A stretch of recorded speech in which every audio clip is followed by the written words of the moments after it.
ቅዱስ ዳዊት መዝሙር የሰማይ መላእክት ሳይቀሩ ይዘምራሉ። አቡነ አብየ እግዚእ ሙት አንስተውበታል። ያነሱት መዝሙረ ዳዊት እየጸለዩ እነ ቅዱስ ወለተ ጴጥሮስ ሙት አንስተውበታል መዝሙረ ዳዊት እየደገሙ። እና አቡነ ተክለ ሃይማኖት ሰይጣንን በእጃቸው እንቅ አድርገው ይዘዋል መዝሙረ ዳዊት እየደገሙ። መዝሙረ ዳዊት ደግሞ እና አቡነ ገብረ መንፈስ ቅዱስ ህብስት ከሰማይ አውርደዋል። ህብስት አውርደው ለእነ አቡነ ሳሙኤል ማስተናገጃ ባይታዊ ምን ቤት ስለሌላቸው ቆሎ እንጀራ ቂጣ ስለሌለ እንግዳ ቢመጣ የዳዊትን መዝሙር ሲጸልዩ ህብስት ወርዶላቸው እንግዳ ሸኝተዋል። የሚያምን ሁሉ ይቻላል። መዝሙረ ዳዊትን ደግሞ ሰው የሚያጣው ነገር በጎቼ የኔ ናቸው የኔን በጎች እጅ መንጠቅ የሚቻለው አንዳች ሰው የለም ይላል። የክርስቶስ በጎች ምዕመናንን ከክርስቶስ እጅ መንጠቅ የሚችል የለም። ትልቅ ጸሎት ነው የተባለው ለዚህ ነው። አቤቱ ይቅር በለኝ። ስለዚህ እንነሳም እንተኛም እንሄድም እስትንፋስ ጋር ሊጸልዩት የሚገባ እዚህ በኋላ የዚህ ሰው ነፍስ ተኝታ ራሱ ሰውየው ተኝቶ ራሱ ታቋርጥም ይላል። እዚህ በኋላ ስጋውን መግዛት ይችላል። ነፍስና ስጋውን አስታርቆ የክርስቶስ ማደሪያ መሆን የሚችለው አሁን ኃጢአት እንዲህ ሲለን ዝሙት ሊሆን ይችላል፣ ሱስ ሊሆን ይችላል፣ ጭንቀት ሊሆን ይችላል። አንድ ጊዜ አይነ ልቡናችንን ወደ ቀራንዮ ንገረኝ ካልን ነፍሳችን ትሰበሰባለች ማለት ነው። መኪናሙ ስትሄዱ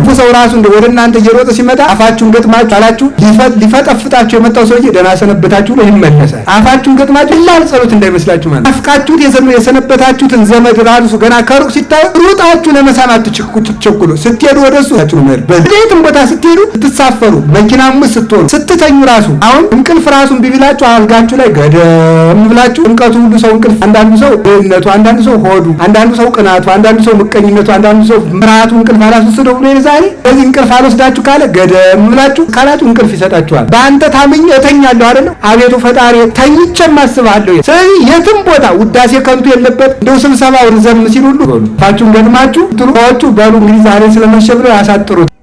በስመ አብ ወወልድ ወመንፈስ ቅዱስ አሐዱ አምላክ በስመ አብ ወወልድ ወመንፈስ ቅዱስ አሐዱ አምላክ በስመ አብ ወወልድ ወመንፈስ ቅዱስ አሐዱ አምላክ።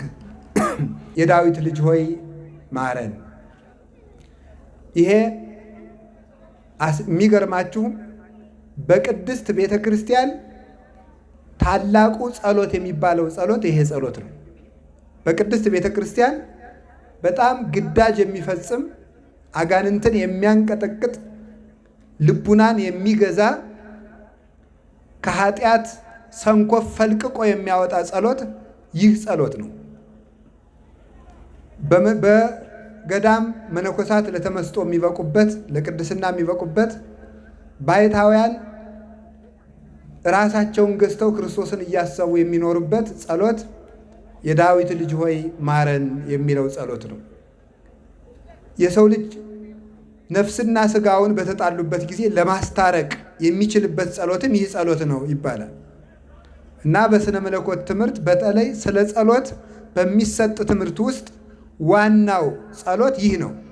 ልክ እንደ አቡነ ዘበሰማያት ታላቁ ጸሎት የዳዊት ልጅ ሆይ ማረኝ የሚለው ነው። ማረን የሚለው ይህንን ቃል የተናገሩት ሁለት ሰዎች ናቸው። ጌታችን መድኃኒታችን ኢየሱስ ክርስቶስ አንድ መቶ አለቃ ነበርና የመቶ አለቃውን ልጅ አርፋበት ያችን ካስነሳ በኋላ የታመመችውን ከፈወሰ በኋላ አልፎ ወጥቶ ሲሄድ በመንገድ ላይ ዕድሜ ዘመናቸውን ሁሉ ዓይናቸው ታውሮ የሚኖሩ ሁለት ዕውራን ነበሩ። እነዚህ ዕውራን ጌታችን መድኃኒታችን ኢየሱስ ክርስቶስ በዚያ እያለፈ እንደሆነ ሰዎች በነገሯቸው ጊዜ የዳዊት ልጅ ሆይ ማረን እያሉ ማልቀስ ጀመሩ። ጌታችን መድኃኒታችን ኢየሱስ ክርስቶስ ይሄዳል። እነሱ ደግሞ እየደጋገሙ የዳዊት ልጅ ሆይ ማረን ይላሉ። እሱ ደግሞ ይሄዳል። የዳዊት ልጅ ሆይ ማረን ይላሉ። ሰዎች ደግሞ ዝም በሉ ይላቸዋል። ዝም በሉ እየሄደ ስለሆነ መንገዱን አታደናቅፉ፣ እነዚህ ደግሞ ምንድን ናቸው ይላቸዋል። እነሱ ዝም ብለው የዳዊት ልጅ ሆይ ማረን ይላሉ። ኋላ ጌታችን መድኃኒታችን ኢየሱስ ክርስቶስ መንገድ ላይ ቆመላቸው። ደጋግመው ከመጥራታቸው የተነሳ ካለመሰልቸታቸው የተነሳ ሰዎች በሚነግሯቸው ንግግርም አፍረው ባለመመለሳቸው የተነሳ ጸንተው ስለጠሩት ባለበት ቦታ ላይ ቆሞ ቆያቸው። ቆሞ ሲቆያቸው ቤት ውስጥ እስኪገባ ድረስ ቆየ። ቤት ውስጥ ሲገባ አብረውት ገቡ። ቤት ውስጥ ከገቡ በኋላ እንዲህ የሚል ጥያቄ ጠየቃቸው። ምን እንዳደርግላችሁ ትሻላችሁ አላቸው። አቤቱ እንድናይ እንፈልጋለን፣ እንድናይ እንሻለን ብለው ጠየቁት። እርሱም ምን አላቸው? ይህንን ማድረግ እንዲቻለኝ ታምናላችሁን አላቸው። ይህንን ማድረግ እንዲቻለኝ ታምናላችሁን አላቸው። አዎን እናምናለን አሉት። ያን ጊዜ ዓይናቸውን አበራላቸው። እነዚህ ሰዎች በጣም አስደናቂ እምነት ያላቸው ሰዎች ናቸው።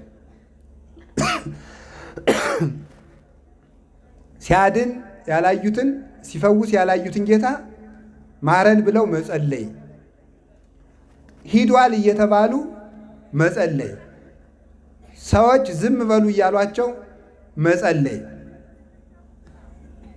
አራተኛ ደግሞ በጣም የሚያስደንቀው ስጋዊ ችግራቸውን አስቀድመው ሳይጠይቁ መንፈሳዊ ችግራቸውን አስቀድመው መጠየቃቸው ነው።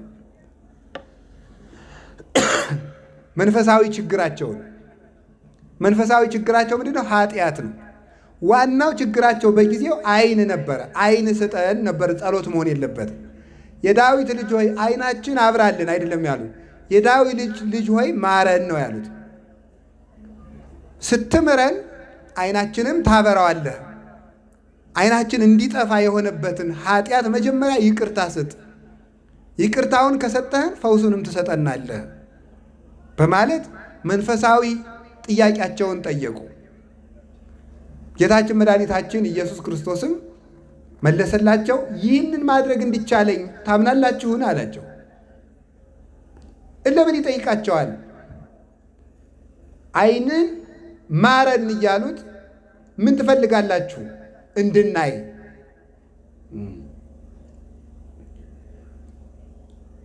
ይህን ማድረግ እንዲቻለኝ ታምናላችሁን? ጥያቄው ግራ የሚያጋባ ይመስላል። ምን ማለት ነው? እሱ መጀመሪያ እነሱ ዓይናችንን አብራልን ብለው ሲጠይቁት ዓይናችንን ማብራት ትችላለህ ማለታቸው ነው። ትችላለህ ካሉት ማድረግ እንዲቻለኝ ታምናላችሁ ብሎ ለምን ይጠይቃቸዋል ሲባል በምን ሊቃውንቱ ምን ይላሉ? በእምነት ምክንያት ዓይን ይበራል እንጂ ጤና ይገኛል እንጂ በጤና ምክንያት እምነት አይገኝም ይላሉ። በደንብ አድርጋችሁ ስሙኝ። በእምነት ምክንያት ጤና ሊገኝ ይችላል እንጂ በጤና ምክንያት እምነት ሊገኝ አይችልም ይላሉ። ስለዚህ ክርስቶስ መጀመሪያ የምናስቀደመ እምነትን አስቀደመላቸው። ካመናችሁ ዘንድ ጤና ይኖራችኋል እንጂ ጤና ሰጥቼ ልታምኑኝ አትችሉም ማለቱ ነው። ይህ ምን ማለት ነው? የምንፈልገውን ነገር አሟላልንና እንመንህ ብትሉኝ አላደርገውም፣ ሳትጠራጠሩ አምናችሁኝ የምትፈልጉትን አደርጋለሁ እንጂ ነው። አሁን የብዙዎቻችን ጥያቄ ይሄ ነው። መጀመሪያ ጥያቄያችን አስመልሰን ከዚያ በኋላ እግዚአብሔር ማመን እንፈልጋለን። እግዚአብሔር ደግሞ መጀመሪያ አመኑኝና ኋላ ሰጣችኋለሁ ነው ጥያቄው ማለት ነው። መጀመሪያ አመኑኝና ኋላ ሰጣችኋለሁ፣ ስጠንና እንመንህ፣ ይሄ ነው ማለት ነው። ያለዚያ አላምንህም ማለት እኮ ነው። አረጋግጬ ነው ማምንህ። ምናልባት የማትችል ልትሆን ትችላለህ፣ የማትሰጥ ልትሆን ትችላለህ፣ የማታደርግ ልትሆን ትችላለህ ነው። እግዚአብሔርን ፊት ጠርጥሮ ኋላ ማመን ማለት መጀመሪያ ይህን አድርግልኝና እከተልሃለሁ ማለት ነው። ማመን ይቀድማል፣ ማየት ይከተላል። በዚህ ዘመን ደግሞ ምን እየተደረገ ነው? ማየት ይቀድማል፣ ማመን ይከተላል። ለዚህ ምክንያት ነው እምነቱ ትክክል የማይሆነው እና ከቤተ ክርስቲያን እየፈለስን የምንወጣው ለዚህ ነው። ክርስቶስ መጀመሪያ አሳምኖ ጤና ሰጠ እንጂ መጀመሪያ ጤና ሰጥቶ አላሳመናቸውም። መጀመሪያ ጤና ሰጥቶ አላሳመናቸውም። መጀመሪያ አሳምኖ ጤና ሰጣቸው እንጂ አምነው የተከተሉትን እንጀራ በረከተላቸው እንጂ እንጀራ በርክቶ ሰዎችን አላስከተለም። ይሄ ነው። እንዲያውም ለቅዱሳን ሐዋርያት ጤና አልሰጣቸውም። በወንጌል ከተጻፈው ሕግ ከተጻፈልን ታሪክ ሁሉ ክርስቶስ ለተማሪዎቹ ጤና ሰጠ ተብሎ አልተጻፈም። ወይም ለጴጥሮስ እንዲህ ያለ ጤናነት ሰጠው፣ ወይም ለዮሐንስ ሰጠው፣ ወይም ለቶማስ ሰጠው ተብሎ አልተጻፈም። ሃይማኖት ከጤንነት ሁሉ በላይ ስለሆነ ሐዋርያትን የእናንተ ዓላማችሁ ጤና አይደለም እኔን ማግኘት እንጂ ጤና ማግኘት ፍርፋሪ ነው ሲላቸው ነው። ዋናው ነገር እኔን ማግኘት ነው። እኔን ካገኛችሁ ጤና ቁም ነገራችሁ አይደለም፣ እኔን ማግኘት ላይ ትኩረት አድርጉ እያላቸው ነበረ። ጌታችን መድኃኒታችን ኢየሱስ ክርስቶስ እንጀራ አበርክቶ ሕዝቡን ከመገበ በኋላ ሕዝቡን ሲያሰናብት ሐዋርያትን ምንድን ነው ያደረጋቸው? ወደዚያ ማዶ ተሻግራችሁ ቆዩኝ ነው ያላቸው። የዮሐንስ ወንጌል የማቴዎስ ወንጌል ምዕራፍ 14 ቁጥር 22 ላይ ስትመለከቱ ማዶ ተሻግራችሁ ቆዩኝ የሚል ትእዛዝ አዟቸዋል። ይህ ምን ማለት ነው? ማዶ ተሻግራችሁ ቆዩ የሚላቸው ለምንድን ነው? ሕዝቡን አብልቶ አሰናበተ። ሐዋርያትን ግን ማዶ ተሻግራችሁ ቆዩኝ አላቸው። ምን ማለቱ ነው? የእናንተ እኔን የመከተል ዋጋ፣ የእናንተ እኔን የማመን ዋጋ እንጀራ አይደለም። የእናንተ ያኛውን ዓለም ተሻግራችሁ የሚሰጥ ዋጋ ያላችሁ ከፍ ላለ ተስፋ ያጨኋችሁ ናችሁ ሲላቸው ነው። ስለዚህ እናንተ በልታችሁ የምትሰናበቱ እንጀራ ለቅማችሁ የምትመለሱ አይደላችሁም። እናንተ ለሰማይ ተስፋ የታጫችሁ ናችሁና ወደዚያኛው ማዶ ልባችሁን አሻግሩት። ዘላይሉ ህሱ ዋኮ ዘበምድር ይላል ቅዱስ ጳውሎስ። የላዩን ሹ የላይኛውን ፈልጉ የምድሩን አይደለም። ስለዚህ ለሐዋርያት ጤና ዓላማቸው እንዳይሆን አደረገ። እንጀራ ዓላማቸው እንዳይሆን አደረገ። በሌላ ጊዜስ ምን አደረጋቸው? ደግሞ ገንዘብ ዓላማቸው እንዳይሆን ደግሞ ምን አደረጋቸው? ኢትንስው ኢታጥርዩ ወርቀ ወብሩረ ማቴዎስ ምዕራፍ 10 ላይ ወይም መስነቅተ የስንቅ አቅማዳ አትያዙ፣ ወርቅና ብርም አትያዙ፣ ኢ በትረ ውሻ የምትከለክሉበት አውሬ የምታባረሩበት በትርም አትያዙ፣ ወይ አሳይነ ጫማም አትያዙ አላቸው። ተመልከቱ። ለምንድን ነው እንደዚህ ያላቸው? ደግሞ የወርቁን ጌታ ፈልጋችሁ ከወጣችሁ ወርቅን ዓላማ አድርጋችሁ ሃይማኖት ሊኖራችሁ አይገባም። እኔን ዓላማ አድርጋችሁ ውጡና ዓለሙን ትገዙታላችሁ እንጂ ወርቅን ዓላማ አድርጋችሁ ወጥታችሁ እኔን መከተል አትችሉም። እኔን ስለተከተላችሁ ወርቅ ልታገኙ ትችላላችሁ እንጂ ወርቅ ፈልጋችሁ ስለተከተላችሁኝ ግን ወርቅ ልታገኙ አትችሉም። የክርስትና ቀመር ማለት ይሄ ነው። ይሰማችኋል አይደል? እንደምትሰሙኝ እርግጠኛ ነኝ። እኔን ክርስቶስ ያለን ነው። እኔን ፈልጋችሁ ስለመጣችሁ ወርቅ ልታገኙ ትችላላችሁ። እኔን የተከተላችሁኝ ግን ወርቅ እንድታገኙ ከሆነ ግን አታገኙም ነው የሚለው። ስለዚህ ዮሐንስ አፈወርቅ ምን ይላል? አይ የወርቁ ጌታ ከእናንተ ጋር እያለው ወርቅ ለምናችሁ? የጫማው ፈጣሪ አብሬያችሁ እያለው ጫማ ለምናችሁ? እንጨትን የፈጠርኩት አምላክ ከእናንተ ጋር እያለው ውሻ የምትከለክሉበት በትር ለምናችሁ? ስለዚህ አንዲት ቅል ቋንቁራ ሳያንጠለጥሉ ክርስቶስን ገንዘብ አድርገው ወጡ። ክርስቶስን እንጀራ አድርገው ወጡ። ክርስቶስን ጤና አድርገው ወጡ። ክርስቶስን ኃይል አድርገው ወጡ። እንዲያውም በጣም የሚያስደንቃችሁ በትር ሰይፍ አይደለም፣ በትር አትያዙ አላቸው። ኃይላችሁ እኔ ነኝ ሲላቸው፣ ዳግመኛም ደግሞ የክርስቲያን ሃይማኖት በሰይፍና በዱላ በጦር የተስፋፋ ሃይማኖት ነው እንዳይባል በትር እንኳን እንዳትይዙ አላቸው። በኃይለ መንፈስ ቅዱስ የሰፋ ሃይማኖት እንጂ በመግደል የሰፋ ሃይማኖት አይደለም ሲላቸው ነው። በትር እንዳትይዙ አላቸው። በቅድስና የሰፋ ሃይማኖት፣ በንግግር ችሎታ የተስፋፋ እምነት እንዳይባል የመረጣቸው ደቀ መዛሙርቱ ንግግር እንኳን አሳክተው የማይችሉ የገጠር እስራኤላውያን ናቸው። የገጠር እስራኤላውያን እነ ቅዱስ ጴጥሮስ ንግግር የማይችሉ ገጠሬ ማለት ነው። ገጠር እስራኤላውያን በኢየሩሳሌም ከተማ የማይኖሩ በናዝሬት የሚኖሩ በጣም ናዝሬት ማለት በእስራኤል ዘንድ የተናቁ ድሆችና እውቀት የሌላቸው ሰዎች የሚኖርባቸው ናቸው። በንግግር ለዚህ ነው በንግግር ማባበልና ማሳመር የመጣንባችሁ አይደለም የሚለው ቅዱስ ጳውሎስ። የግሪክን ፍልስፍና የተማሩ ንግግር አሳማሪዎች ስለተናገሩ ነው እንዳይባል ንግግር የማይችሉ በኃይልና በመግደል ክርስትና ሰፋ እንዳይባል ደቀ መዛሙርቱን በትር እንኳን እንዳይኖራቸው አላቸው።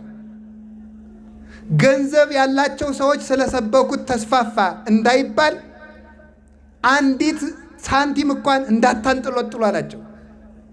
ሕዝቡን እህል እየመገቡ ነው እምነቱን ያስፋፉት እንዳይባል ለራሳችሁ እንኳን ከረጢት እንዳትይዙ አላቸው። ጌጥ እያለበሱ ልብስ እየሰጡ እየለገሱ አስፋፉት እንዳይባል ለራሳቸው እንኳን ጫማ እንዳታደርጉ አላቸው። ስለዚህ 12 የተናቁ ገበሬዎችን በተንና አንዲት የስንዴ ቅንጣት ባህር ውስጥ እርሻ ውስጥ ወድቃ ፈርሳ በስብሳ 30 60 100 ፍሬ አፍርታ እንድትነሳ እነዚህን በተናቸው። እነዚህ በመንፈስ ቅዱስ እርሾ ሆነው ዓለምን በሙሉ አጣፍተው ጨው አድርገው አስፋፉት። የሰናፍጭ ቅንጣት ትንሽ ሁና ተዘርታ ትልቅ ዛፍ እንደምትሆን በቅርንጫፎቿም ወፎችን እንደምታስጠልል ሁሉ ራሱ እንደተናገረ መጀመሪያ ስትዘራ ትንሽ እንደምትሆን ወንጌልን በክብር በተናቁ በእውቀት በተናቁ በሀብት በተናቁ በጉልበት በተናቁ 12 ደቀ መዛሙርት ዘራትና እነሱ የስብከትና የምስጢር የሃይማኖትን ቅርንጫፍ አወጡና ምን አደረጉ? ከነሱ ደግሞ ትርጓሜን የሚያመሰጥሩ በሕይወት የሚኖሩ ሊቃውንት በቀሉና ከነዚያ ወፎች ምዕመናን በሰናፍጭ ዛፍ ላይ እንደሚጠጉ ምዕመናን ደግሞ በሊቃውንት ትምህርት ተጠግተው እንዲኖሩ ይህንን አደረገ። ክርስቶስ እምነትን አስቀደመ፣ ጸጋን ሰጠ። ስጦታን አስቀድሞ እምነትን በኋላ የሰጠ አይደለም። በእምነት ምክንያት ጸጋ ይገኛል እንጂ በጸጋ ምክንያት እምነት አይገኝም። አምኖ የሚራቀቅ ሰው ይጸድቃል እንጂ ተራቆ የሚያምን ሰው ሊጸድቅ አይችልም። አምኖ የሚማር እግዚአብሔርን ያውቀዋል እንጂ ተምሮ ሊያምን አይችልም። ሰው ምን ለማለት ይመስላችኋል? እምነት ይቀድማል ነው ለሁሉም ነገር። በተፈልስፎ ሃይማኖት አይገኝም። ሀለዎ ያስተርኢ ጽድቅ ለፍቁራኒሁ ወለእኩያነ ህሊናሰ ይትሐባ እምኔሆሙ ይላል ቅዱስ ቄርሎስ ሲናገር። ጽድቅ ለወዳጆቹ አምነው ለሚከተሉት ይገለጣል። ልባቸው ጠማማ ለሆኑ ሰዎች ግን ጽድቅ ተሰውሮባቸው ይኖራል ይላል። ለዚህ ነው እነዚህን ዕውራን ጌታችን መድኃኒታችን ኢየሱስ ክርስቶስ ይህንን ማድረግ እንዲቻለኝ ታምናላችሁን ያላቸው። ጤና አግኝቼ አሁን በዚህ ሰው እንደዚህ ነው ምን ሆነ ነው ሲባል ጤና ይስጠኝና አምናለሁ፣ እስቲ ታምር አድርጉልኝና አምናለሁ፣ ፈውሱኝና አምናለሁ፣ እንጀራ ስጡኝና አምናለሁ፣ ጤና ስጡኝና አምናለሁ ቢል ሂድ ነው የሚል። እንጀራ ፈልገ መጣል እንጂ እኔን ፈልገ ስላልመጣ አልሰጥም ብሎ ክርስቶስ ይመልሰዋል። እንዲህ ያለን ሰው ማለት። ስለዚህ ከክርስቶስ ስለምናገኘው ነገር ሳይሆን ክርስቶስን ራሱን ፈልገን መውጣት በእምነት ሊያጸናን ይቻለዋል። እንድንጸና የቅዱሳን አምላክ በቸርነቱ ይርዳል። እነዚህን ሰዎች ጌታችን መድኃኒታችን ኢየሱስ ክርስቶስ ቁሞ የቆያቸው ስለ ሃይማኖታቸው ነው፣ ስለ ማመናቸው ነው። ሁለተኛ ደግሞ አንድ ትልቅ ቃል ጠርተዋል። እነዚህ ሰዎች ምን ይባል? የዳዊት ልጅ ሆይ። አንድ ትልቅ ሰው ጠርተዋል። እግዚአብሔር ይውላችሁ ከወዳጆቹ አንድ ትልቅ ሰው ሲጠሩ ይቆማል። ጥሎን ሊሄድ የነበረው ሊፈርድብን የነበረው ምሕረት ሊከለክለን የነበረው አንድ ትልቅ ሰው ስንጠራ እግዚአብሔር ይቆማል። የዳዊት ስም ሲጠራ እግዚአብሔር ቆመ። ወዳጁ ነዋ። የአብርሃም የይስሐቅ የያዕቆብ ስም ሲጠራ እግዚአብሔር ይቆማል። እግዚአብሔር እኮ በቅዱሳን ስም ይመካበታል ሁሉ ማለት አሁን አንድ ሰው ትልቅ ልጅ ቢኖረው በጣም ስም የሚያስጠራ ልጅ ቢኖረው ወይም መንግስት ቢሆን ያ ልጅ መንግስት ቢሆን ማለት ከመንግስት መሪዎች አንዱ ቢሆን ነው እንጂ መንግስት ህዝብ ነው አይደል? በፖለቲካ ቋንቋ መንግስት ቢሆን ለምሳሌ ወይም ከመንግስት መሪዎች አንዱ ቢሆን አባትየው ሌላ ሀገር ሄዶ ስምዖት ማን ይባላል ሲባል ማን ሊብል ይችላል? አታውቅም እንደ የጀግናው የገሌ አባት ነኝ እኮ ይላል። የራሱን አባት የራሱን ስም ጥሮ መጀመሪያ ማን ይጠራል? የዚያን ስም ይጠራል። ለምን? የዚያ የልጁ ስም የሚያኮራ ስለሆነ የማያሳፍር ስም ያለው ስለሆነ ማለት ነው። የነገሌ የተራ ሰው አባት መሰልኩ እንዴ ሲል እኮ ነው። የገሊት እናት እኮ ነኝ ልጇ ንግሥት ከሆነች አታውቅም እንዴ የነገሌ አባት እኮ ነኝ ይላል። እግዚአብሔርን ሙሴ ማን ነው ስምህ ብሎታል። የቀላል ሰው አምላክ መሰልኩ እንዴ ለማለት የአብርሃም የይስሐቅ የያዕቆብ አምላክ ነኛ አለው። ስሜም እግዚአብሔር ነው አለ። እነዚህ ቅዱሳን እግዚአብሔር የማያፍርባቸው ቅዱሳን ናቸው። ስማቸው ሲጠራ እግዚአብሔር ዓለምን ጥሎ ሊሄድ የነበረው ቆም ይላል። በእውኑ ለወዳጄ ለአብርሃም ሳልነግር የምሰራው ስራ አለኝ ይላል እግዚአብሔር። ለወዳጄ ለአብርሃም ሳላማክር የዳዊትን ስም ሲጠራ እግዚአብሔር ቆም አለ።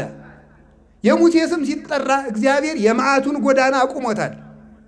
ሙሴ አቤት ሕዝብ በድለውኛል፣ ላጠፋቸው ነው።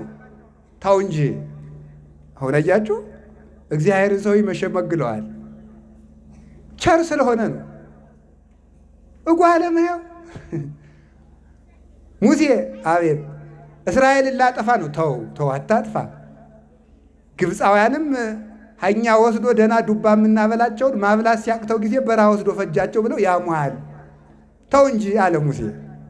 እድገን እምትጽዮ ሙሰ ለእሉ ጠሴኒ መጽሐፈ ሕይወት ከዘጻፍከኒ እነሱን ከምታጠፋስ እኔን አጥፋኝ አለው። አሁን እግዚአብሔር ስዶ ሙሴ ፊት መገልገል ምን ይሉታል? ሊምር ፈልጎ ነው እንጂ ሄዶ ሙሴ አይዘው እግዚአብሔርን አይጨብጠው ትግል አይገጥመው እንደ ጎረቤት። ተወይ ሙሴ ላጠፋ ነኝ ማለት ምን ማለት ነው? ማልደኝ ማለት እኮ ነው። እንዲሁ እኮ ይገርማል። ጠይቀኝ ልማራቸው እኮ ነው። መቆጣቱን ተቆጥቻለሁ፣ አዲያ መቼስ ምን አደርጋለሁ? ልማራቸው። አንተ ማልደኝ ማለት ነው። ጣዖት አምልከው ሊጠፉ የነበሩትን እንኳን በጣዖት እንኳን በሌላ ኃጢአት በጣዖት አምልኮ ሊቀሰፉ የነበሩ እስራኤላውያንን እግዚአብሔር በመዓቱ ጎዳና ሊመጣቸው የነበሩትን ከመዓቱ ጎዳና እንዲቆም ሙሴ በእግዚአብሔር ፊት ስለቆመ ነው። እግዚአብሔር ከቅዱሳን እንዲለመንልን ይሻል። እግዚአብሔር የሎጥን ሀገር ሰዶምን ሊቀጣ ሲሄድ ኦሪት ዘፍጥረት ምዕራፍ 18 እንድትመለከቱት ሲሄድ አብርሃምን አማክሮታል። ቆም ብሎ መቼስ ለአንተ አልሸሽግህ ሰዶምን ላጠፋ እየሄድኩ ነው ብሎታል። ሊሄድ ነው ብሎታል። አዲያ 50 ሰው ቢገኝ አትምርም? እምራለሁ። 40ስ ቢገኝ እምራለሁ። 30ስ ቢገኝ እምራለሁ። 10ስ ቢገኝ እምራለሁ። ዛላ 5ስ ጠፋ። ዛላ እግዚአብሔር ሄዶ አጠፋ ማለት ነው። ስለዚህ እግዚአብሔር በቅዱሳን ስም ይቆማል። ከቃሉ ጋር ናችሁ? እግዚአብሔር ከሁላችን ጋር ይሆን። አሁን እነዚህ ሰዎችም እግዚአብሔር ጥሏቸው እንዳይሄድ አንድ ትልቅ ሰው ጠርተዋል። ማን ይባላል? ዳዊት አትሉም እንዴ? ዳዊት በሉ እንጂ ድገሙ። እንደገና ድገሙ። እግዚአብሔር ጌታችን ኢየሱስ ክርስቶስ ዳዊት የሚል የዳዊት ልጅ ሆይ ሲሉት ቆመ። ጌታ ማን? መድኃኔዓለም ኢየሱስ ክርስቶስ። ሁላችንም እግዚአብሔር ጥሎን እንዳይሄድ ዳዊት ልንደግም ይገባናል። የዳዊትን ስም ሲጠራ ለመሆኑ የዳዊት ስም ሲጠራ እግዚአብሔር ለምን ይቆማል? ዳዊት ፍጹም ደግ ነበረ። ክርስቶስስ ለምን የዳዊት ልጅ ይባላል? ቅዱስ ዳዊት ፍጹም ሃይማኖተኛ፣ ፍጹም ደግ፣ ፍጹም ታማኝ፣ ፍጹም የፍቅር ሰው። ዳዊት ማለት ሰላማዊ ሰው ማለት ነው። ሰላማዊ ሰው ነው። ስለዚህ ክርስቶስ የዳዊት ልጅ ስለምን ይባላል? ክርስቶስ የዳዊት ልጅ የሚባለው ለምንድን ነው? ስለ ቅዱስ ዳዊት ልንገራችሁ። ቅዱስ ዳዊት ከእሴይ የተወለደ ብላቴና በግ በመጠበቅ የታመነ ሰው ነበረ። ትንሽ ልጅ በግ በመጠበቅ የታመነ እንደው እግዚአብሔርም ዝም ብሎ እየሄደ እረኛ ይመርጣል። ይገርመኛል። ሙሴ በግረኛ ነበር። ቅዱስ ዳዊትም በግረኛ ነው። አብርሃም ራሱ በግ ጠባቂ ነው። ያዕቆብ በግ ጠባቂ ነው። ዮሴፍ ራሱ በግ ጠባቂ ነው። እግዚአብሔር እንደው እረኛ የሚወደው ለምንድን ይመስላችኋል? በግ እየሄደ ዝም ብሎ በግረኛ ይመርጣል። ሰነፍ አይመረጥም። አያችሁ፣ ስራ ፈት አይመረጥም። አሁን ሰምታችሁ ታውቃላችሁ። ብዙ እንደው አይባል እንደው እንጂ አንዳንድ እንደው በቃ ቤተክርስቲያን የሚሳደቡ እንደዚያ ያሉ ሰዎች ምንድን ናቸው መሰላችሁ? ፓስተሮች ማለቴ ነው። እና እነሱ ምንድን ነው የሚሉት? እንዴት ያለ ነበር? ሰነፍ ነበርኩ፣ ሆዳም ነበርኩ፣ እንዲህ ያለው ነበር። ኋላሳ ኢየሱስ ጠራኝ ይላል። ዝም ብሎ ትትና መስሎሃል? መጀመሪያ እንዴ ሁሉም እኮ ሰራተኞች ናቸው። ሁሉም ሰራተኞች ናቸው። ጴጥሮስ ብትለው አሳ ሲያጠምድ የተጠራ ነው። ጳውሎስ ብትለው 46 ብሉይ ኪዳን የተማረ ነው። ናትናኤል ብትለው ገበሬ ወይፈን ከሚያቀናበት ነው የተጠራ። ተኝቶ ዝም ብሎ ኢየሱስ ጠራኝ ማለት እኮ የለም። ከስራ ነው የጠራቸው። ኤልሳን የጠራው ከገበሬነት ነው። አብርሃምን የጠራው ንግድ ከሄደበት ነው።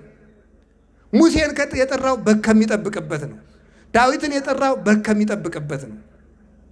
ያ ማን ነው? ማቴዎስን የጠራው የተዋጣለት የመንግስት ሰራተኛ ነው። ከዚያ ነው የጠራው ማለት ግብር ሰብሳቢ ነው። አካውንታንት ማለት ነው አይደል? እንደዚያ ነበረ። ቀራጭ ማለት ግብር ሰብሳቢ ነው።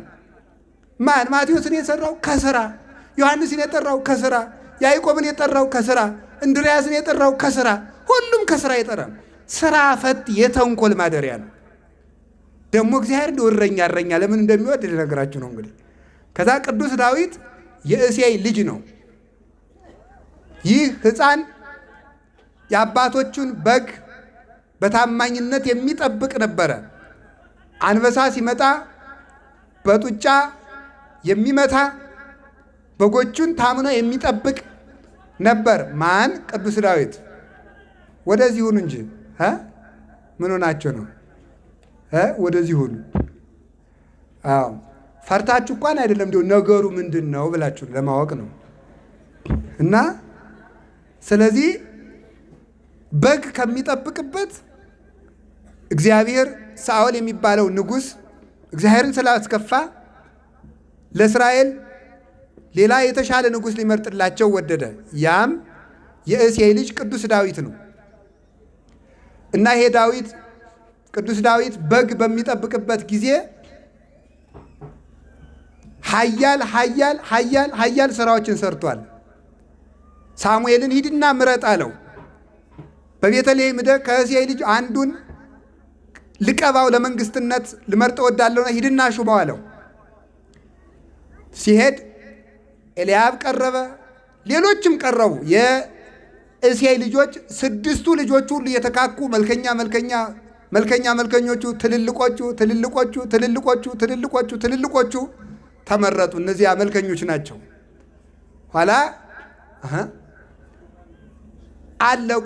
እነዚያ ሁሉ ሲመጣ ቀርነቅቡ አይፈላም። እነዚህ ሁሉ ሲመጡ ቀርነቅቡ አይፈላም። እነዚህ ሁሉ ሲመጣ ቀርነቅቡ አይፈላም። ምን ይደረግ? አይ ልጆች አለቁ እንዴ? አዎ። ቁጥር አውጥቶት ማለት ነው። እንዲያው አልቀዋል? አዎ አልቀዋል። ምንም የለም? አንድ አለ እንዲያው በግ ጠባቂ አለው። በግ ጠባቂ እስኪ አምጣው ተባለ። ቅዱስ ዳዊት በልጅነቱ በግ ከሚጠብቅበት እየሮጠ ሲመጣ ገና 40 ክንድ ሲቀረው ሀብተ መንፈስ ቅዱስ የነበረበት ያደረበት በኃይለ መንፈስ ቅዱስ የጎለመሰ ነበርና እሱ ሲመጣ ነገስታቱ ተቀብተው የሚነግሱበት የተቀመመው መንፈሳዊ ቅባት ፈልቶ ብልቃጡን በሙሉ ገልብጦ ፈላ ይላል። ራሱ ከፍቶ ሳሙኤል ሳይከፍተው ማለት ነው። እዚያ በኋላ ቅዱስ ዳዊትን ምንድን ነው ያለ እግዚአብሔር? ሰብ ይሬኢ ገጸ ወእግዚአብሔር ይፈትን ልበ ወኩለያተ። ሰው ፊትን ያያል፣ እግዚአብሔር ልብን ያያል። ቅዱስ ዳዊት ቅን ስለነበረ በቅንነቱ ቀርነብቅብን አፈላ። እዚያ በኋላ ቀባው። 7 ሀብታትም አደረበት። ሀብተ መዊ ነበረው፣ ሀብተ ፈውስ ነበረው፣ ሀብተ መንግስት ነበረው፣ ሀብተ ክህነት ነበረው፣ ሀብተ በገና ነበረው። ቅዱስ ዳዊት የማሸነፍ ኃይልም ነበረው። ኃያላኑ በተሰለፉበት ጦር በተደረደረበት ዳዊት መጣ ሲባል እንደ እምቦይ ናድ ይል ነበረ። የጦሩ ሁሉ ሰራዊቱ ሁሉ ማለት ገና ስሙ ሲጠራ ዳዊት መጣ ሲባል ይፈራ ነበር። የጠላቶቹ ግርማ በሙሉ ፍርስርሱ ይወጣ ነበረ። የማሸነፍ ኃይል ተሰጥቶት ማለት ነው። በጡጫ እንዲያውም በቡጢ እኮ ነው። በቡጢ አንበሳ ይገላል። ማን? ቅዱስ ዳዊት ነው። ይህ ኃይል ተሰጥቶት ነበረ። በጎቹን ታምኖ የሚጠብቅ ታማኝ እረኛ ስለነበረ ቅዱስ ዳዊት እንዲያውም አንድ ጊዜ እንደምታውቁት ጎልያድ የሚባል ሰው ፍልስጤማውያንና እስራኤላውያን ገጥመው ሳለ ፍልስጤማውያን በዚያ ማዶ እስራኤላውያን በዚህ ማዶ ተዋውነው ዝም ብለው ይጠባበቃሉ። ማን ይግጠም? ጎልያድ ቁመቱ 6 ክንድ ነው፣ ብረት የለበሰ ነው። እንግዲህ እስከ መቼ ድረስ እንጠባበቃለን? ከእናንተም አንድ ሰው ከኛም አንድ ሰው ምረጡና እንጋጠምና ይለይልን ይላቸዋል።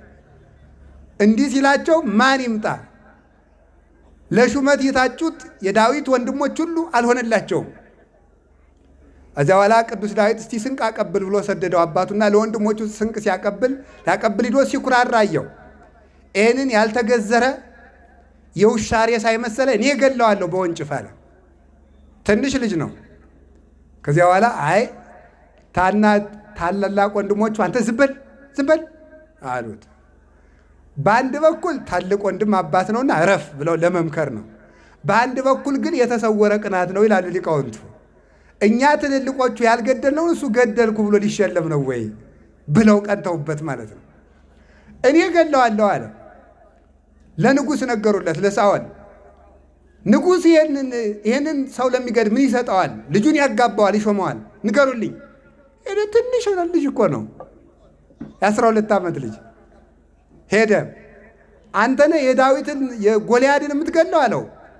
ንጉሥ በእግዚአብሔር ኃይል ነው በእኔ አይደለም አለው። በሉ የአርበኛ ልብስ አልብሱት፣ ጋሻ ጦር አስታጥቁት፣ ዘገር ይነቅንቅ፣ ጋሻ ይታጠቅ፣ ይመክት፣ ይሂድ አላቸው። አስታጠቁት። በዚያ ሰይፍ እንኳን ወርውሮ ሊመታ ተሸክሞ መሄዱ ደከመው። ትንሽ ልጅ ስለሆነ ማለት ነው። ከዚያ በኋላ ምን አደረገ? አይ ኢለመድኩ በዝንቱ፣ እኔ እንዲህ ያለ ነገር አልለመድኩም። እኔ የለመድኩ ወንጭፍ ነው። ወዲያ ጣሌን አውርድ አለው። አውርዶ ጣለላቸው። አውርዶ ጣለና ወንጭፉን ይዞ እና ያችን በግ የሚጠብቅባትን በትሩን ይዞ ሄደ። ጎልያድ ሲያየው እኔ ውሻ ነኝ በትርና ወንጭፍ ይዘህ የምትመጣ አለው። ኧረ ውሻ ይሻላል። ውሻስ እንጀራ የጣለለትን ያውቃል፣ አንተ ፈጣሪን የማታውቅ አለው። ና ስጋህን ለሰማይ አዕዋፍ ለምድር አራዊት ቆራርጬ እሰጠዋለሁ አለ። ጎልያድ መቼም የማይሆንለት ሰው መደንፋት ልማዱ ነው። እሰጠዋለሁ ና አለው። አንተ በጦርና በጋሻ ትመጣለህ፣ እኔ ግን አንተ በምትገዳደረው በእስራኤል አምላክ ስም እመጣብሃለሁ አለው። ያን ጊዜ ወንጭፉ ካኮፋዳው ከያዛቸው 3 ከዮርዳኖስ 3 ድንጋዮች ልቅም አድርጎ ነበር።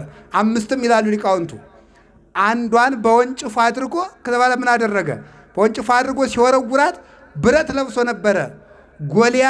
የጎልያድን እዚህ የለበሰውን የብረት ግንባሩ ላይ የደፋውን የብረት ዘውድ ቅዱስ ሚካኤል ብድግ ሲያደርግለት የዳዊት ጠጠር ሄደችና ከጎልያድ ግንባር ምን አለች? እንደዚህ አለች ማለት ነው። እንደዚህ አለች ከግንባሩ ላይ ማለት ነው። እዚህ በኋላ ቅዱስ ዳዊት ዘመረ ማለት ነው። ንዑሳነ ማህዌ ወሬዛ በቤተ አብዌ ወሪ አባጋ አብዌ። ተመልከቱ። ወነሳኒ እማባጋ አብዌ፣ የአባቶችን በግ ከምጠብቅበት ከወንድሞቼ ታናሽ የነበርኩትን እኔን አነሳኝ እግዚአብሔር። መኑ ነገሮ ለጊዜ ለፈጣሪ ማን ነገረው? ዳዊትን ምረጠው ለዳዊት ኃይል ሰጠው ብሎ ማን ነገረው? ማን ይነግረዋል? ውጡ። ተመልከቱ። እግዚአብሔር ውጡ ሰማኒ፣ ራሱ እግዚአብሔር ሰማኝ እንጂ። ፈኖ መላኮ ዋዳህነኒ፣ መላኩን ልኮ ከጎልያድ እጅ አዳነኝ።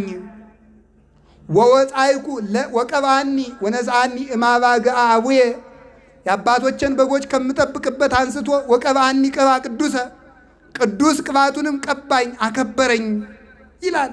ወወፃይኩ ለተእህዞቱ ለሕዝብ ነኪር፣ ከእግዚአብሔር ሕዝብ የተለየ ጎልያድን ለመግጠው ወጣው። ወነሳይኩ አይባነ እሙስተ ፈለግ፣ ከወንዙም ጠጠሮችን አነሳው።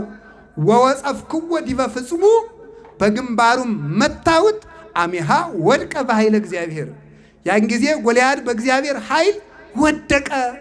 ከዚያ ምናል ወነሳይኩ ሰይፈ እምላይሌሁ፣ እኔ እንደሆነ ጋሻና ጦር ይዤ አልተዋጋውምና የራሱን ገጀራ የራሱን ጎራዴ ከራሱ ላይ አንስቼ ይኖል ምንድን ነው ያልኩት? ወመተርኩ ርእሶ ለጎልያድ የጎልያድን አንገት ቆረጥኩ ወአሰሰልኩ ጽለተ እምደቂቀ እስራኤል ከእስራኤልም ስድብን አራቅሁኝ ይላል። ይህንን ኃይል የተሰጠው ነበረ ማን? ቅዱስ ዳዊት። ይሄ ኃይል ነው አዲያ እንዲህ አደረገ። በገዛ እጁ ያልተዋጋ በእግዚአብሔር ኃይል የተዋጋ እንዲህ ያለ ሰው ስለነበረ የዳዊት ስም ሲጠራ እግዚአብሔር ቆም ማለት። ኋላ እየተዘመረለት ገባ። ሳኦል 1000 ገደለ፣ ዳዊት 1000 ገደለ እየተባለ ተዘመረለት። የዚያን ጊዜ ቅናት በሳኦል ልቡና ነደደች ይላል። እንደ ቅናት ያለ በሽታ እኮ የለም። እንደ ቅናት ያለ በሽታ ቅናት አንዱ ችግሩ እኔ ለምን አልተመሰገንኩም ሳይሆን ሌላ ሰው ለምን ተመሰገነ ነው። በጣም ቅናታችን እኮ ጫፍ ከመድረሱ የተነሳ እገሌ ጥሩ ሰው ነው ስንባል ጥሩ ሰው ነው፣ ነገር ግን ያው ብለን የምንጨምረው ነገር አናጣም ማለት ነው። ምክንያቱም ሰው ሲመሰገን አንወድም። በእውነቱ ማለት ግርም እኮ ነው የሚያደርገው ማለት ነው። እኛ ቤትም አይጠፋም፣ እናንተ ቤትም አይጠፋም። እንዲያውም ልበለው ልትወው እሺ፣ ከካህናትና ከሴት ቅናት አይጠፋም። አይታ ላይ ድረስ ተነፈስኩት እንግዲህ ማለት ነው። እኔም ስላለሁበት ማለት ነው። እኔም ስላለሁበት ማለት ነው። ስለዚህ ካህናትም ይቀናሉ። አባ አቤት እንደው የኔታ ገሌ ንስሐ አባት ልይዝ ነበረ፣ ጥሩ ናቸው፣ ያዣቸው ግን እንዲያው አያችሁ፣ የምንድን ነው ቅናት ማለት ነው። የተሰወረ ቅናት ማለት ነው። ሴቲቱንም ሂዳችሁ እንዲያው ገሊትን ሊያገባት ነበር፣ ጥሩ ናት ያግባት፣ ግን እንዲያው ዙረት ታበዛለች ይላል ደግሞ ሴቱም ማለት ነው። የተሰወረ ቅናት አለብን ማለት ነው። የተሰወረ ቅናት ንድድ የሚል ማለት ነው። እንዳንገልጠው የጥርስ ደም የሆነብን እስመ ቅናት ተበልዖሙ ለልበ ብዙኃን በመዓት ቅናት የብዙ ሰዎችን ልብ ውስጣቸውን እንደ ትል ትወረቡራቸዋለች። በቅናት ደግሞ የእግዚአብሔር ጸጋ አይወረስም። እዚያ በኋላ ዳዊትና ሳኦል ጠላት ሆኑ ማለት ነው። ዳዊት ሲሄድ ሳኦል ሲከተል፣ ዳዊት ሲሸሽ ሳኦል ሲከተል፣ ዳዊት ሲሸሽ ሳኦል ሲከተል፣ አንድ ቀን ተመልከቱ ምን አደረገ? ዳዊት ወልዴ ቃል ከማይዘኒ ዳዊት ወልዴ ቃል ከማይዘኒ ዳዊት ልጄ ዳዊት አንተ እኮ በገና ስትደረድር ደስ ትለኛለህ፣ ናማ በገና ደርድርልኝ ብሎ ጠራው። በገና ሲደረድርለት እሱ ቅዱስ ዳዊት በገና እየደረደረ እየዘመረ ደስ ሊለዋል ብሎ ሲያስብ በዚያ ራሱ ቀንቶ ምን አደረገ? ሳኦል ወርውሮ ሊመታው ጦር ወረወረ። የዚያን ጊዜ አድነኒ እግዚኦ እምብእሲኩኝ አቤቱ ከክፉ ሰው አድነኝ ብሎ ሲጸልይ ያን ጊዜ ጦሩ ውልብ ብሎ ከግድግዳው ላይ አረፈለት።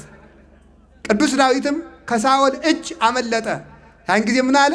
እግዚአብሔር ኃይሌ ወፀወኔ ወእትወከል ቦቱ፣ እግዚአብሔር ብዋጋ ጋሻዬ ብሮት መጠጊያዬ ነው። እግዚአብሔር ምእመን አለ ሕይወቴ፣ እግዚአብሔር የሕይወቴ መታመኛዋ ነው። ወበአምላኬ የተአደው አለ አረፍት፣ በአምላኬ በእግዚአብሔር ኃይል ቅጥሩን እዘለዋለሁ ብሎ ያን ጊዜ ዘምሯል። ከዚህ በኋላ ቅዱስ ዳዊት ሸሽቶ ከሚሄድበት ጎልያድ እየተከተለ ሲሄድ ለይግብኡ ጸላይቴ ድኅሬሆሙ ይል ነበረ ቅዱስ ዳዊት። ጠላቶቼ ወደ ኋላቸው ይመለሱ፣ አድሯነስ ይሁኑ እያለ ይጸልያል። እያለ እየዘመረ ሲሄድ ወደዚያ ገነት ተራራ ነው ይሁት። እዚያ ማዶ እንደዚያ ማዶ ተራራ ይውላችሁ እየተከተለ ጎልያድ ማን ነው ሳኦል እየተከተለው ዳዊት እየሸሸት እንደዚያ ማዶ ካለ ተራራ ደረስ። ልክ ከዚያ አንስቶ እንደመሄድ ማለት ነው። እዚያ አንስቶ እንደመሄድ እዚያ በኋላ ቅዱስ ዳዊት ቀኙን ሄደ። ቀኙን ሲሄድ እነሱ ግራውን ሄዱና ቅዱስ ዳዊት ጠፍቷቸው ተመለሱ። ያን ጊዜ ምን አለ?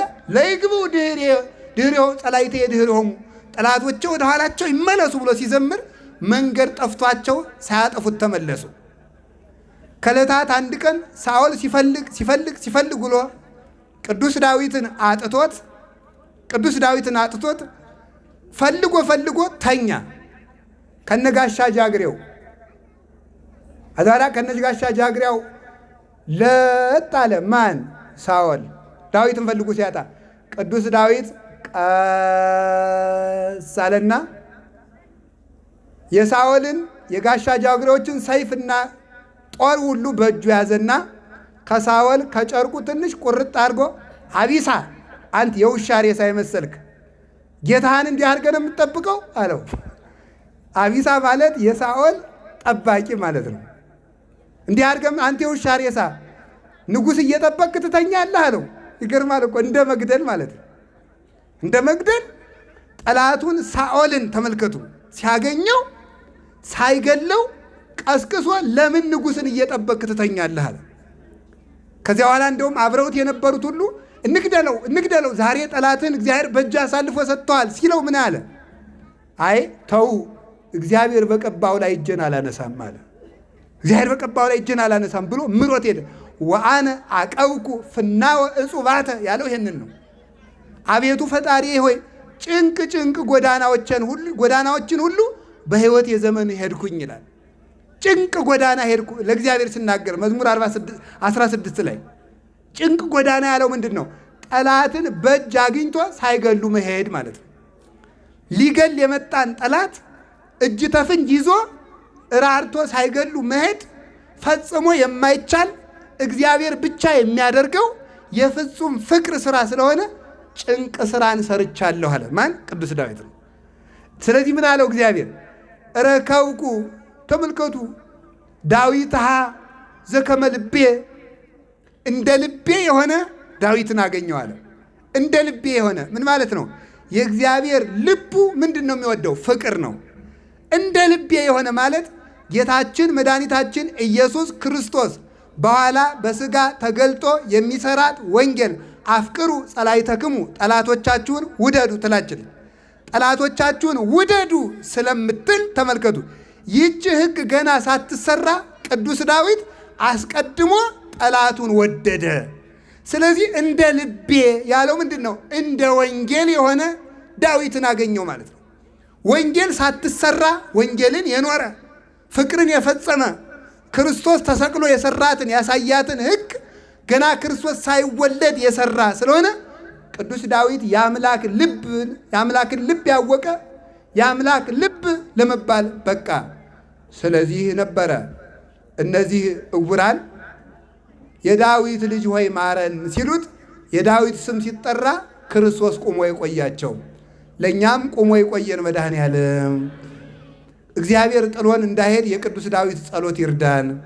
ዳዊት የሚጸልይ ሰው እግዚአብሔር ይቆየዋል።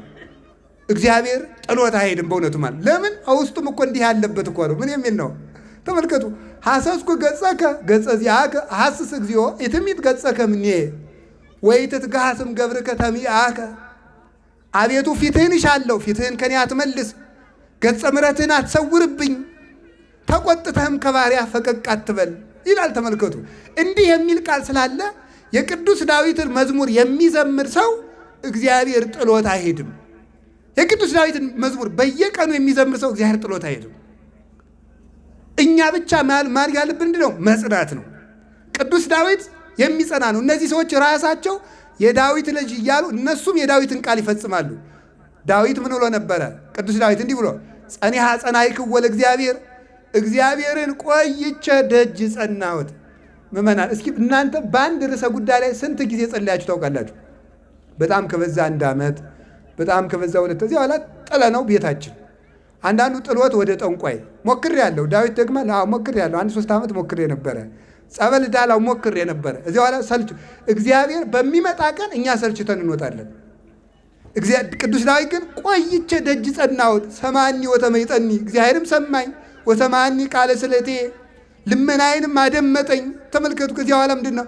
አውፃኒ እምጽውር አማአም ወማዘቅተ ህርትምና፣ ከረግረግ አወጣኝ፣ ወአቀሞን ውስተ ኮኩ ለእገሬ፣ እግሮቼንም በጽኑ ዓለት ላይ አቆመ፣ ወወዴ ስብሐተ ሐዲሰ ውስተ አፉዬ፣ በአፌም ላይ አዲስ ምስጋናን ጨመረ ይላል። ቅዱስ ዳዊት ቆይቶ እግዚአብሔርን ደጅ እንደጸና እነዚህ ዕውራንም ክርስቶስን ደጅ ጸኑት፣ ደጋግመው ጠሩት። እሱ እየሄደ እየተከተሉ፣ እሱ እየጠራ እነሱ እየጠሩ፣ እሱ ዝም ብሎ። ተመልከቱ። ያረምም ከመዘይሰም ያጎነዲ ከመዘይሁ ይላሉ ሰለስቱ ምዕት በቅዳሴው። እግዚአብሔር እንደማይሰማ ዝም ይላል፣ እንደማይሰጥ ይዘገያል። እንደማይሰማ ዝም ይላል፣ እንደማይሰጥ ይዘገያል። ቅዱስ ዳዊት ይሄንን ሁሉ የታግሶ የእግዚአብሔርን የፈጣሪን ልብ አውቆ ከፈጣሪው ያልተለየ ስለሆነ እስከ ማይዜኑ ጊዜው ተረሳኒ ለግሙራ እያለ የሚለምን ደጅ ጸኝ ነበረ። እነዚህ ዕውራንም ደጅ ጸኑት።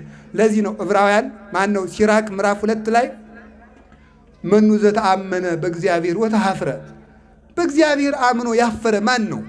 ወመኑ ዘጸውኦ ወተጸመሞ፣ እግዚአብሔርን ጠርቶት ያልመለሰለትስ ማን ነው? አብርሃም ነውን? ኢዮብ ነውን? ዳዊት ነውን? ሙሴ ነውን? እግዚአብሔር ጠርቶት ያልመለሰለት እግዚአብሔርን አፍሮ ያላዳነው ማን ነው ብሎ ይናገራል። ስለ እግዚአብሔርን በፍጹም ልብ እመነው፣ ግን መዘግየቱን እንደሌለ አትቁጠረው። እግዚአብሔር ሲዘገይ የሌለ ይመስላል። እንዲያውም ቅዱስ ዮሐንስ አፈወርቅ ምን ይላል? ደመና ሲበዛ ፀሐይ የሌለ ይመስላል፣ ውሸት ሲበዛ እውነት የሌለ ይመስላል፣ መከራ ሲበዛ እግዚአብሔር የሌለ ይመስላል። ደመናውን ነፋስ ሲበትነው ፀሐይ መኖሯ ትታወቃለች። መከራ ሲቀለን እግዚአብሔርን አብሮን እንዳለ እናውቃለን። ግን ደመና ሲኖር ፀሐይን መዘንጋት እንደሌለብን የመከራ ደመና ሲከበንም እግዚአብሔር አብሮን እንዳለ መሸበር የለብንም። እና ቅዱስ ዳዊት ፈጣሪውን በሙሉ ልብ ያገለገለ በዙፋን ተቀምጦ እግዚአብሔርን የሚፈልግ ፍጹም ሰው ነበር። ትሁት፣ አመድ ነስንሶ የሚተኛ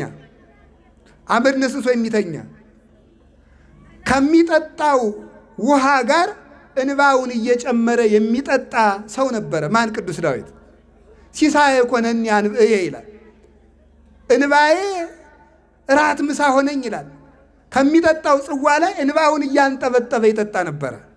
ፈጣሪውን እያሰበ ማረኝ እያለ ፍርድ ባጎደልኩበት፣ ኃጢአት በሰራሁበት፣ ባመነዘርኩበት ይቅር በለኝ እያለ ዘመኑን በሙሉ ዓይኑን ከኃጢአቶቹ ሳይመልስ ኃጢአቴ ቅድሜ ውእቱ በኩሉ ጊዜ ዘወትር ኃጢአቴ በፊቴ ነው እያለ ተሳለኒ ጊዜ ወበከመ በሳይልከ ወበከመ ብዛምርት ገደምስስ ኃጢአቴ፣ አቤቱ በይቅርታ ብዛት ማረኝ። ምን ነው ዳዊት ሁልጊዜ እየበደልክ ማረኝ ታበዛለህሳ ትለኝ እንደሆነ ለከለባይቲ ተካበስኩ እግዚኦ፣ እኔም እኮ የበደልኩት አንተን መሐሪውን ነው ብዬ ነው። ሌላ ሰው ቢሆን እሺ አይለኝም ነበረ። እኔም የበደልኩት አንተን ይቅር ባዩን ነው ብዬ ነው እኮ ይቅር በለኝ እምልህ ይላል። እንዲህ አለ ነበር ቅዱስ ዳዊት። ሌሊት ተግቶ እንቅልፍ የማይተኛ እይሆን ነዋመ ለአዕይንቴ፣ ለዓይኖቼ እንቅልፍ አልሰጥም፣ ወይ ድቃሰ ለቀራንብቴ፣ ለቀንድቦቼም ማንጎላጀትን አልሰጥም፣ ወይ እረፍተ ለመላትህየ፣ ለጉንጮቼም እረፍትን አልሰጣቸውም፣ እስከ እረክብ መካኖ ለእግዚአብሔር ወማኅደሮ ለአምላከ ያዕቆብ፣ የያዕቆብን ፈጣሪ እስከማገኝ ድረስ ማደሪያውን እስከማገኝ ድረስ እንቅልፍን አልተኛም እያለ ካልጋ ወርዶ ካመድ ላይ ተኝቶ የፈጣሪውን ልደት ሲጠብቅ የነበረ ሰው ነበረ። ማን? ቅዱስ ዳዊት። እንዲህ ሲያለቅስ የኖረ ኋላ እግዚአብሔር ገለጠለት። ሲገልጥለት ምን አለ? ናሁ ሰማይናሁ በኤፍራታ ወረከብናሁ ውስተ ኦመ ገዳም። አዎ ፈጣሪ የሚወለድበትን ቦታ እስከማገኝ አልተኛም። እነሆ ጸዋሪተ ፍሬ በምትሆን በእመቤታችን ማኅፀን ተወለደ፣ በቤተልሔምም አገኘ ነው። ሰማይናሁ ተወልዶ በጊዜ ሕፃናት እንደ ሕፃናት ሲያለቅስ አገኘ ነው። ተመልከቱ። ወከመ ሕፃናት በከየ ይላል ዲዮስቆሮስ በቅዳሴ፣ እንደ ሕፃናት አለቀሰ ይላል። እንዲህ ሲያለቅስ ሰማ ነው። ወረከብናሁ ውስተ ኦመ ገዳም፣ በጫካ ስር አገኘ ነው አለ። ድንቁርና በበዛበት ዓለም ተወልዶ አገኘ ነው። እንኳን ተወለደ እንጂ እንከሰን በው ውስጥ አብያት ይሁለ እግዚአብሔር። እንግዲህ ወደ እግዚአብሔር ቤት እንገባለን። ተመስገን፣ መንግሥተ ሰማያት ተከፈተልን፣ ቤተ ክርስቲያን ተከፈተችልን። እንግዲህ ወደ እግዚአብሔር ቤት እንገባለን። ወንሰግድ ውስተ መካን ሀበ ቆመ እግረ እግዚእነ፣ የእግዚአብሔር እግሮቹ ወደ ቆሙበት በቆመበት ማኅፀን ወደ ድንግል ማርያም፣ የእግዚአብሔር እግሮቹ በቆሙበት ወደ መስቀል ወደ ተቸነከረበት፣ የእግዚአብሔር እግሮቹ አድሮ በሚኖርበት ሊቀ ካህናት ኢየሱስ ክርስቶስ ተሰይሞ በሚኖርባት በቅድስት ቤተ ክርስቲያን ገብተን እንሰግዳለን። እንኳን ተወለደ እንጂ እያለ መወለዱን ሳይ አቅርቦ ያየ ቅዱስ ዳዊት ነበረ። እንዲህ ያለው ቅዱስ ዳዊት ሲጠራ እግዚአብሔር ጥሎ ሊሄድ የነበረውን መንገድ ቆሞ ቆያቸው። የማን ስም ስለተጠራ? የዳዊት ስም ስለተጠራ ማለት ነው። ያልተናገረው የለም። ቅድመ ዓለም መኖሩን የተናገረ እግዚአብሔር እሰ ንጉሥ ውእቱም ቅድመ ዓለም ብሎ ልደቱን የተናገረ፣ ጥምቀቱን የተናገረ፣ ምጽአቱን የተናገረ፣ ዓለምን አሳልፎ እንደሚኖር የተናገረ እንዲያውም እንደው ስለ እግዚአብሔር ተናገረና ስለ እግዚአብሔር የሚናገርበት ቃል ምን እንዳለ ቢያጣ ምን አለ መሰለ? የለም እግዚአብሔርን እኔ ነግሬያችሁ አልጨርሰውምና ቀምሳችሁ ወቁት ብሎ ጣዕሞት አይምሩ ከመሄድ እግዚአብሔርን ማወቅ ከፈለጋችሁ በቃ ቅመሱት አለ። አረጋዊ መንፈሳዊ ነው እንዲህ የሚለው። ዳዊት ስለ እግዚአብሔር ልዕልና ተናግሮ አልጨርሰውምና እግዚአብሔርን እንድትወዱት በኑሮ ቅመሱት። ቸርነቱን ሲምራችሁ ቅመሱት። ኃይሉን ሲረዳችሁ ቅመሱት። ለጋስነቱን ሲመግባችሁ ወጡት። ፈዋሽነቱን ሲያድናችሁ ወቁት። እግዚአብሔርን ወቁት። ትዕግስቱን ሲታገሳችሁ ወቁት። እግዚአብሔር ቸር እንደሆነ ቅመሱ። እኔን ምሮኛል፣ እኔ ቀምሻ አይቻለሁ ይላል ቅዱስ ዳዊት። ቀምሶ ያየ ማለት ነው። ከቤተ መንግሥት የተመከረን ምክር አብሮ የመከረ ካልሆነ በቀር ሌላ የሚያውቀው እንደሌለ የእግዚአብሔርን ፍቅር ያልቀመሰ ሰው አያውቀውም። ስለዚህ ቀመሰው፣ እናወቀው እግዚአብሔር ቸር እንደሆነ። የጉልማሳ ሚስት ቀምቶ ነፍስ አስገድሎ እንዳልቀሰፈው ባየ ጊዜ ቅዱስ ዳዊትን እግዚአብሔር ማረው፣ ካንተም እወለዳለሁ ብሎ ቃል ኪዳን ሰጠው። ከሱ ቤትም ተወለደ። ስለዚህ ቅዱስ ክርስቶስ የዳዊት ልጅ ሆይ ማረኝ ሲባል ዳዊት ሲደገም እግዚአብሔር መንገዱን ቆሞ ይቆያል። እንዲያውም ልንገራችሁ፣ በቅዱስ ዳዊት መዝሙር የሰማይ መላእክት ሳይቀሩ ይዘምራሉ። የሰማይ መላእክት ሳይቀሩ ይዘምራሉ። በጣም ብዙ አባቶቻችን እና አቡነ አብየ እግዚእ ሙት አንስተውበታል። መዝሙረ ዳዊትን እየጸለዩ ሙት ያነሱት መዝሙረ ዳዊት እየጸለዩ። እነ ቅዱስ ወለተ ጴጥሮስ ሙት አንስተውበታል መዝሙረ ዳዊት እየደገሙ። እና አቡነ ተክለ ሃይማኖት ሰይጣንን በእጃቸው እንቅ አድርገው ይዘዋል መዝሙረ ዳዊት እየደገሙ። መዝሙረ ዳዊት ደግሞ እና አቡነ ገብረ መንፈስ ቅዱስ ህብስት ከሰማይ አውርደዋል። ትሰፍ የማነቆ ታጸግብ ለኩሉ እያሉ እየዘመሩ ማለት ህብስት አውርደው ለእነ አቡነ ሳሙኤል ማስተናገጃ ባይታዊ ምን ቤት ስለሌላቸው ቆሎ እንጀራ ቂጣ ስለሌለ እንግዳ ቢመጣ የዳዊትን መዝሙር ሲጸልዩ ህብስት ወርዶላቸው እንግዳ ሸኝተዋል። ለሚያምን ሁሉ ይቻላል።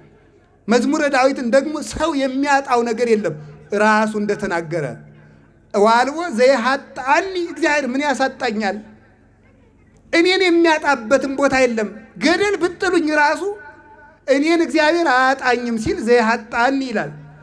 እኔን የፈለገ ቦታ ብትደብቁኝ እግዚአብሔር እኔን አያጣኝም ይላል ቅዱስ ዳዊት። እናት ቢሆን ፈልጋ ቢበዛ ለፖሊስ ኮሚሽን ተናግራ ማስታወቂያ ታስነግራለች፣ ልጇን ቢያግቱባት ማለት ነው። ሌላ ምን ታደርጋለች? ከእግዚአብሔር ግን ሰውን ፈልጎ ማስቀረት ስለማይቻል እኔን የትም ገደል ብትጥሉኝ ከዘመዶቼ መሰወር ትችላላችሁ፣ ከእግዚአብሔር ዓይን ግን መሰወር አትችሉም ይላል። እንደ ጎርጎርዮስ ዘአርማንያ ገደል ውስጥ ወሩረውት 15 ዓመት ገደል ውስጥ ኑሮ እግዚአብሔር ከ15 ዓመት በኋላ የወረወረውን ንጉሥ ወደ አውሬነት ቀይሮ እንዲወጣ እንዳደረገው ማለት ነው። ድርጣድስን ከእግዚአብሔር እጅ ማምለጥ፣ መሸሸግ፣ መቀማት አይቻልም። በጎቼ የኔ ናቸው አልቦ ዘይሃይደኒዮን እምዴ ብሏል ጌታ ዮሐንስ 10 ላይ። በጎቼ የኔ ናቸው፣ የኔን በጎች ከእጄ መንጠቅ የሚቻለው አንዳች ሰው የለም ይላል። የክርስቶስ በጎች ምዕመናንን ከክርስቶስ እጅ መንጠቅ የሚችል የለም።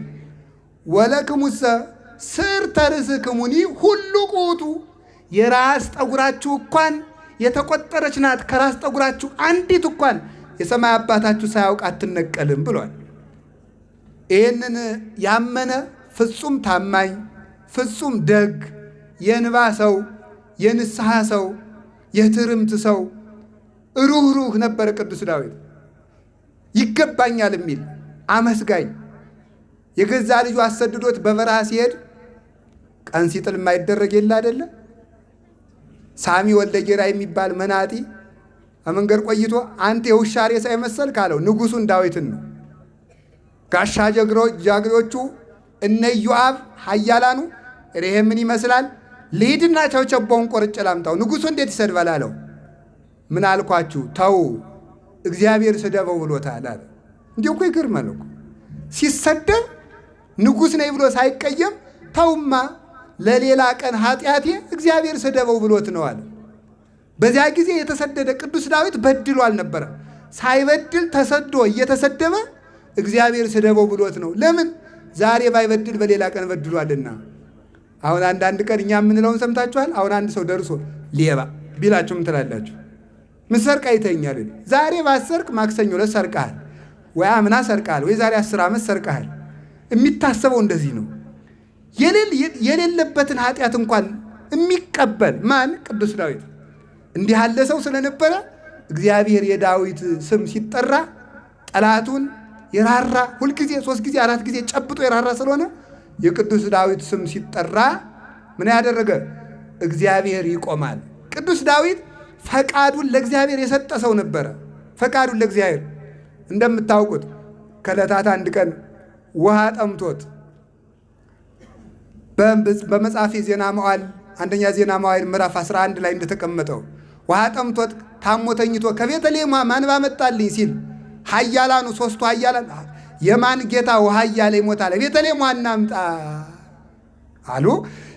የቤተልሔም ውሃ ትጣፍጣለች እንደ ልደታ ውሃ ይላሉ ሊቃውንት። እንግዲህ የልደታን ውሃ ሄዳችሁ ቅመሱ። የልደታ ውሃ ጸበል ናት፣ እንደ ልደታ ውሃ ትጣፍጣለችና ዳዊት አማረችው። ልደታ አካባቢ ጠይቄ ነበር፣ ማዶ አካባቢ ያለችው ጸበል ናት አሉ። እንድትጠጧት እሺ። ብፁዕ አባታችን አቡነ ዮሐንስ ደግሞ የልደት ዕለት የዛሬ ዓመት ነው 2 ዓመት አይ የልደታ ውሃ ብቻ ሳይሆን ጎንደር ብዙ የሕይወት ውሃ ይፈልቃል። በዚህ ማናት በዚህ ላይ ያለችው ደብረ ምጥማቅም ብዙ የሕይወት ውሃ ይፈልቃል። እዚህ ማን ነው አደባባይ ተክለ ሃይማኖትም የሕይወት ውሃ ይፈልቃል፣ ጸበላል። ጎንደር የማይፈልቅ የሕይወት ውሃ የለም ብለዋል። እውነት ነው፣ ይህን እቀበላለሁ። እና ስለዚህ እንደዚያችሁ ውሃ አምሮት ዛሬስ ውሃ ማን ባመጣልኝ አለ። የማን ጌታ ውሃ ሲል ይሞታል ብለው ሂደው ከፍልስጤማውያን ጋር እነዚያ ማዶ እነማን ናቸው? ፍልስጤማውያን። እነዚህማ የዳዊት ኃያላን አይደሉ? እንዲህ ያሉ እነዚህ ሳይለውጡ አይለወጡም፣ ንክፈትላቸውና ቀርተው ሂዱ፣ አጉል ነው አሉ። ዳዊት እንኳን እሱ የእሱ ሎሌዎች እንኳን እንዲፈሩ እግዚአብሔር ግርማ ሰጥቶት ነበረ። ይምጡና ቀርተው ሂዱ። ቀርተው አምጥተው እንካ ጠጣ አሉት። ይሄስ የእናንተ ደም የእናንተን ደም መጠጣት ይሆንብኛል፣ በእኔ ምክንያት ሞታችሁ አይደለምን? ፍቅራችሁ ይበቃኛል ብሎ ውሃውን ሳይጠጣው ቀረ። ክርስቶስን መሰለ ማለት ነው። ክርስቶስን መሰለ። በዚህ ታስታውሳላችሁ። የዮሐንስ ወንጌል ምዕራፍ 4 ላይ አንዲት ሴት ውሃ ልትቀዳ መጣ። ጌታችን ኢየሱስ ክርስቶስ ውሃ ስጭኝ ብሏት በቀትር ጊዜ አልሰጥም። ምክንያቱ ለምን ደሞ አሰጭኝ? አይ አንተ አይሁዳዊ እኔ ሳምራዊ፣ ኧረ ስጭኝ አልሰጥም።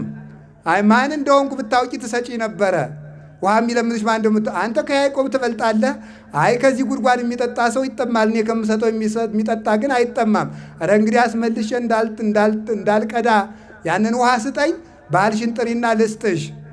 ባል የለኝም። መልካም ብለሻል፣ ምክንያቱም 5 ባል ነበረሽ፣ የቱን ትጠሪዋለሽ? ሙተዋል። ዛሬም ያለው ባልሽ አይደለም። አንተ ኢየሱስ ማስያስ የሚባል ሲመጣ ሕይወታችን ይነግራል። አንተ ነህ እንዲህ? አዎ ነኝ። የኋላን ስራዋን ትታ በመንደሩ እየዞረች ኑ ሕይወቴን የነገረኝን ሰው ልንገራችሁ እያለች ሄደች። አንድ ሐሳብ ግን ተመልከቱ። ጌታ ውሃ ስጪ ነበር ጥያቄው። ኋላ ግን ካመነች በኋላ ለምን አልጠጣም ሲባል ክርስቶስ የጠማው ውሃ ሳይሆን የእሷ መዳን ስለነበረ ነው። ከዚያ በኋላ ውሃውን አልጠጣውም። የአንዲት ሴት ነፍስ ገዶት እዚያ ጠበቃት። እሷ ስትጠጣ፣ እሷ የሕይወት ውሃ ስትጠጣ እሱ ውሃ ጥሙን ለእሷ ብሎ ተወው። እንደ ሰውኛው ግን ሥጋ ለብሷልና ጠምቶት ነበረ፣ ሳይጠጣ ተወው። ቅዱስ ዳዊት ገና ክርስቶስ ሳይወለድ ለእግዚአብሔር ፍቅር ብሎ ለወንድም ፍቅር ብሎ በእኔ ምክንያት ሙታችሁ አይደል ነበረ፣ ተዋግታችሁ ያመጣችሁትን ውሃስ አልጠጣም ብሎ ውሃውን አፈሰሰ። ወተወለቆ ሎቱ ጽድቀ፣ ይህ መሥዋዕት ሆኖ ተቆጠረለት። የሚወዱትን ነገር ለእግዚአብሔር ብሎ መተው መሥዋዕት ይባላልና ይላል ቅዱስ ዳዊት። ፈቃዱን ለእግዚአብሔር የቆረጠ በዓለም የሚኖር የንጉሥ ባይታዊ ነበር ቅዱስ ዳዊት። የንጉሥ ባይታዊ ነበረ። ምንም ቢሰነካከል እሾህ ቢወጋው መቼስ ያለ እኮ ነው እናንተ። መንገድ የሚሄድ ሰው አንድ ቀን እሾህ ሳይወጋው አይደርስ፣ እንቅፋት ሳይመታው አይደርስ። የሰማይ መንገድ ነውና የያዘው ብዙ እሾህ ወግቶታል፣ ብዙ መሰናክል ገጥሞታል። በሴትም ተሰናክሏል። ወተሃውካይ ጽምቴ ብሏል። እሱም ጽናት ጎደለኝ ሲል ነው። አያችሁ፣ ስጋን የሚያቆመው ምንድን ነው? አጥንት ነው የሚያቆመው። አጥንት ከተሰበረ በኋላ ስጋ ዝም ብሎ ረግ ማለቱ ነው። ስለዚህ ቅዱስ ዳዊት አጥንቶቼ ታወኩ ማለት ጽናት የታወከና ስጋዬ መቆም አቃተው በደልኩ ማለቱ ነው። ወታውካይ ጽምተ ያለ ትዕግስት ነው። አጥንት የተባለ ጽናት፣ ትዕግስት እንዲህ ያለው ነገር ምን ይባላል? ተወክሎ አጥንት ይባላል። ይጎደለ ወባሁ በኋይ ጽምቴ አጥንቶቼ ተበላሹ ይላል። በሌላ ጊዜ አጥንቶቼ እንኳን ያመሰግኗል ይልና መልሶ ደግሞ አጥንቶቼ ተበላሹ ይላል።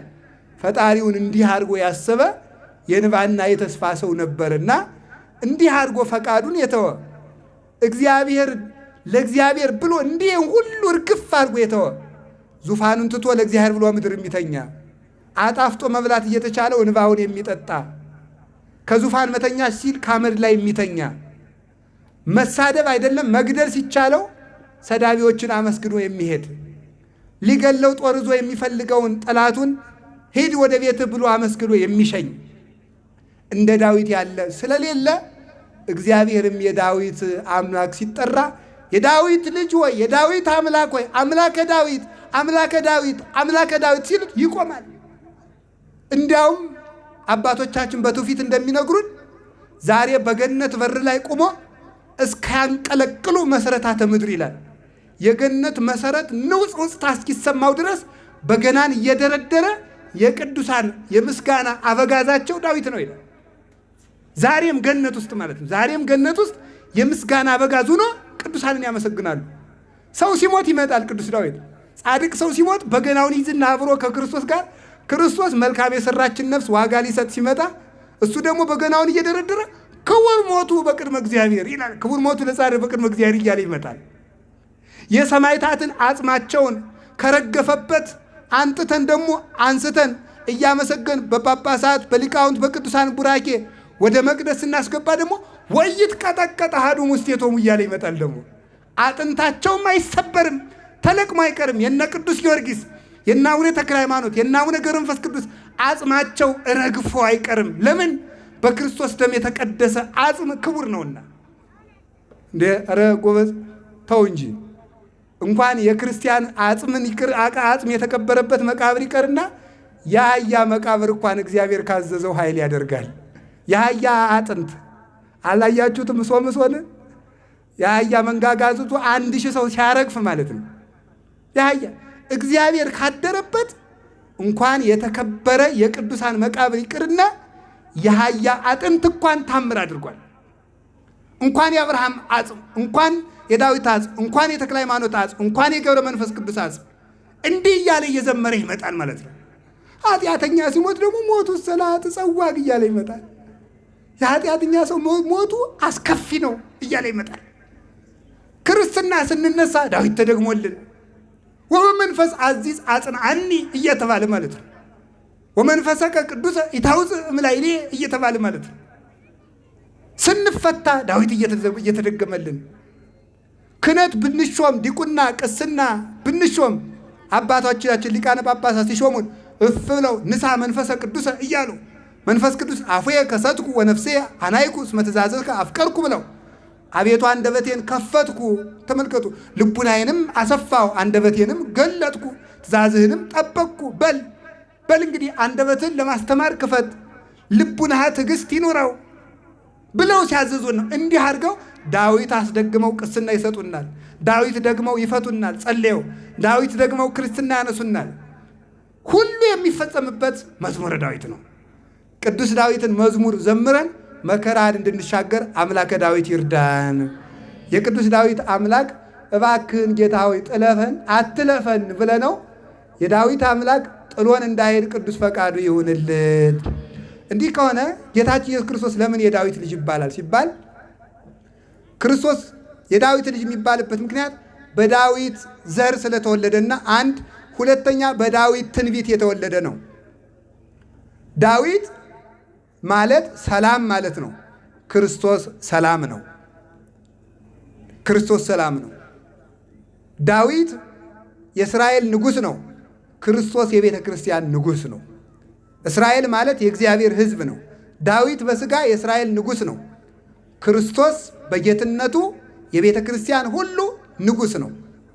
ዳዊት በቤተልሔም አድሮ ነግሷል። ክርስቶስ በቤተልሔም አድሮ ተወልዶ ነግሶ ኑሯል። ቅዱስ ዳዊት በግ ጠባቂ ነበረ። ክርስቶስ እውነተኛ የበጎች እረኛ ነው። የምእመናን እረኛቸው ነው። ቅዱስ ዳዊት በግ ጠባቂ ነው። ክርስቶስም የምእመናን ጠባቂ ነው። ያዕቆብ በግ ጠባቂ ነው። ክርስቶስ የምእመናን ጠባቂ ነው። አብርሃም በግ ጠባቂ ነው። ክርስቶስ የምእመናን ጠባቂ ነው። ዮሴፍ በግ ጠባቂ ነው። ክርስቶስ የምእመናን ጠባቂ ነው። ሙሴ በግ ጠባቂ ነው። ኋላ እስራኤልን ጠብቋል ከመቅሰፍት። ክርስቶስ ደግሞ እውነተኛ የበጎች እረኛ ነው። ስለዚህ በዳዊት ምሳሌ ዳዊት ምሳሌ ሆኖለት ስለተወለደ የዳዊት ልጅ ይባላል። አንድም ደግሞ በዳዊት ትንቢት የተወለደ ምን ተብሎ መንበርከ እግዚኦ ለዓለመ ዓለም ተብሎ ጌትነትህ የዘላለም ነው፣ ስልጣንህ ለልጅ ልጅ ነው፣ መንግስትህ ለዘላለም ነው ብሎ የዘመረለት በዳዊት መዝሙር የዘመረ ምን ማለት ነው? ይቀርም ምን ማለት ነው? በዳዊት ጌታዬ ነህ ተብሎ በተዘመረለት መዝሙር የተወለደ አምላክ ማለት ነው። ቅዱስ ዳዊት መዝሙር 44 ላይ አቤቱ ጌትነትህ የዘላለም ጌትነት ነው ብሎ ዘምሮ ነበረ። ቅዱስ ጳውሎስ ዕብራውያን ምዕራፍ 1 ላይ ለመኑ እመላእክቲሁ ይቤሎ ንበር በየማንየ አለ። ደግሞ ተመልከቱ ቅዱስ ዳዊት እንዲህ ብሎ ነበረ፣ ይቤሎ እግዚ ለእግዚእየ ንበር በየማንየ እስከ አገቦሙ ለጸላእትከ ታሕተ መክየደ እገሪከ። ጌታ ጌታዬን እንዲህ አለው። በደንብ አድርጋችሁ ስሙ። ጌታ ጌታዬን እንዲህ አለው። መዝሙር 109 ቁጥር 1 ላይ ጌታ ጌታዬን እንዲህ አለው፣ በቀኝ ተቀመጥ አለው አለው። ጌታ ጌታዬን። አሁን ተመልከቱ ቅዱስ ጳውሎስ ደግሞ ይህን ምን አለ? ጌታ የተባለ ማን ነው ይላል? አብ ነው ይላል። ጌታዬ ያለው ወልድን ነው። ተመልከቱ ጌታ ጌታዬን በቀኝ ተቀመጥ አለው ማለት አብ ወልድን በእኔ ስልጣን ተካክለ ኑር አለው። ምን ነው ክርስቶስ ቅድመ ዓለም ከአባቱ ጋር በጌትነት ተካክሎ ይኖር የለምን ያሉ እንደሆነ ሥጋ እንግዳ ነውና ክርስቶስ ከኛ የለበሰው ሥጋ ለክብር እንግዳ ነበርና ከተዋሕዶ በኋላ ጌትነትን ገንዘብ አድርጓልና ና ተቀመጥ አለው። ስለዚህ ቃል ከድንግል ማርያም ነስቶ የተዋህደውን ሥጋ በአብ በመንበሩ በቀኝ አስቀምጦታል። ስለዚህ ጌታ ጌታዬን በቀኝ ተቀመጥ አለው ማለት በኔ ሪና በኔ ስልጣን ኑር አለው ማለቱ ነው።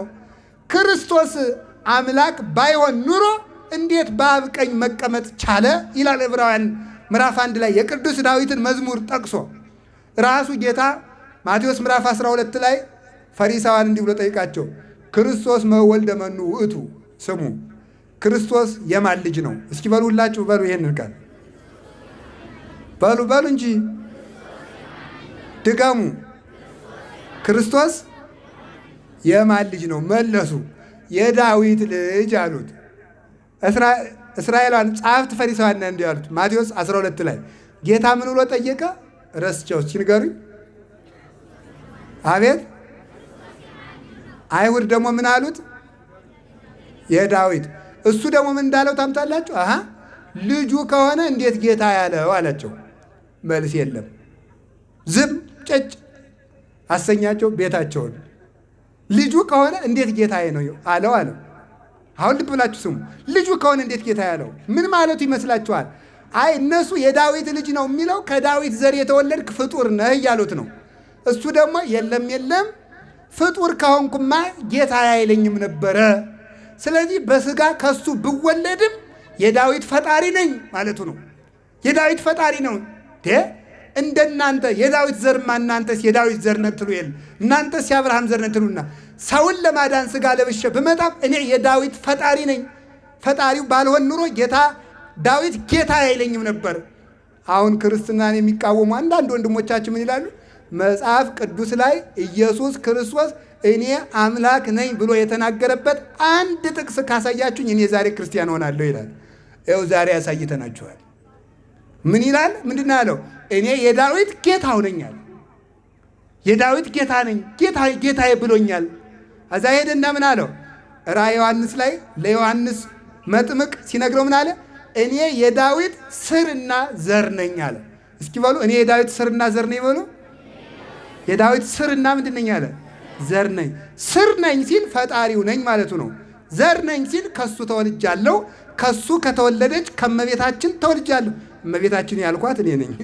ክርስቶስ አላት ደግሞ እንዳይመስለው ማለት ነው። አይጣ ላይ ድረስ ነው እኮ በመጽሐፍ ቅዱስ ታውቃላችሁ አይደል? ጭልፊት አይበላም። ታውቃላችሁ? ይበላል። ትበላላችሁ እንዴ? ወይ ብሉ ወይ አንበላም በሉ። ጭልፊት ትበላላችሁ ነው ዶሮ ነው የምትበሉት? ጭልፊትስ ትበላላችሁ? ኧረ ተው መልሱ እናንተ ሰዎች። ጭልፊት ይበላል አይበላም? ትበላላችሁ? ትበላላችሁ? በጣም ጥሩ። እሺ ካልበላችሁ ላሳያችሁ ነው። ጭልፊት አይበላም እና መጽሐፍ ቅዱስ ውስጥ እነዚያ የማይበሉ እንስሳት በሙሉ ትርጉም አለ።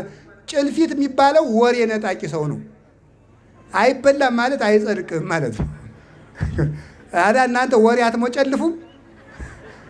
ጭልፊት አይደላችሁ እናንተ አይደላችሁ። እንደው ሌላው የሚሞጨልፈውን ነው ማለት ነው። ወሬ ነጥቆ የሚሮጠው ማለት ድድ እያለ የሚሮጠው አይገርማችሁ? ስንት ወሬኛ እኮ አለ በእውነቱ ማለት ነው። ወሬ ዝም ብሎ ሰው ሆ ብሎ ወሬ ሰምቶ ግር የሚል ማለት ነው። ሳይመረምር ማለት ነው። ሳይመረምር ክርስቶስን ራሱ እኮ የሰቀሉት እኮ በወሬ ነው። ህዝቡ ይሳቃል። ሰንበትን ሽሯል ይላሉ። ሽሯል? ኧረ አልሻረም። በሰንበት ድዊ ነው የፈወሰ። ሙሴን ይሳደባል። ተሳድቧል? ኧረ አልተሳደበ። ሙሴ ራሱ ስለ እኔ ይመሰክራል ነው ያለው። ደግሞ ውሸታቸው ምን አሉ? ይህን ቤተ መቅደስ አፍርሱትና አፍርሼ በሦስተኛው ቀን እሰራዋለሁ ብሏል። ብሏል አላለም? ብሏል አይደል? አላለም። ያለው ይህን ቤተ መቅደስ አፍርሱትና እሰራዋለሁ ነው እንጂ አፍርሼ አላለም። ወሬ መሞጭለፍ ማለት ይሄ ነው። እሱ ያለ ምንድን ነው? አፍርሱትና እሰራዋለሁ። አፍርሼ ግን አላለም። ስቀሉኝና በሦስተኛው ቀን እነሳለሁ። ለህዝቡ ግን ምን ብለው ነው የነገሩት? መቅደሱን አፍርሼ 3 ቀን እሰራዋለሁ ብሏል። መቅደሳችን ሊያፈርስ ነው። ስቀለው ስቀለው። ይኸው ወሬ እንዴት ያለ መከራ እኮ ነው በእውነቱ ማለት ነው። ሀገር አፄ ቴዎድሮስ እንግዲህ ጎንደር ቁመን እንሳቸውንም እናንሳቸው እንጂ አፄ ቴዎድሮስ ምን አሉ ይባላል? እንኳን ጦር ወሬ ችዬ ኑሬያለሁ አሉ ይባላል። እንኳን ጦር ምን ችያለሁ አሉ? ወሬ። እንዴት ያለ ጦር መሰላችሁ በእውነቱ ማለት ነው። እና እንዳትሞጨልፉ ነው። ስለዚህ ልክ ከድንግል ማርያም ስጋ ለብሼ ብወለድም ከሷ ስለተወለድኩ የዳዊት ዘር ነኝ።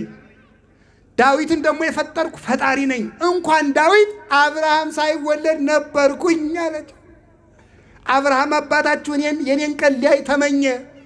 የኔን ቀን ሊያይ ተመኘ፣ አይቶም ደስ አለው።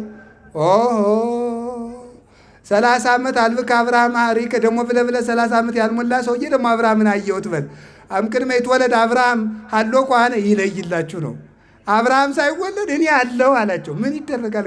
ወነሱ እብነ ከመይውግርዋ አይጣለ ድረስ ነው። መቼም ተከራክሮ ማሸነፍ ያቃተው ሰው ድንጋይ ነው የሚያነሳ።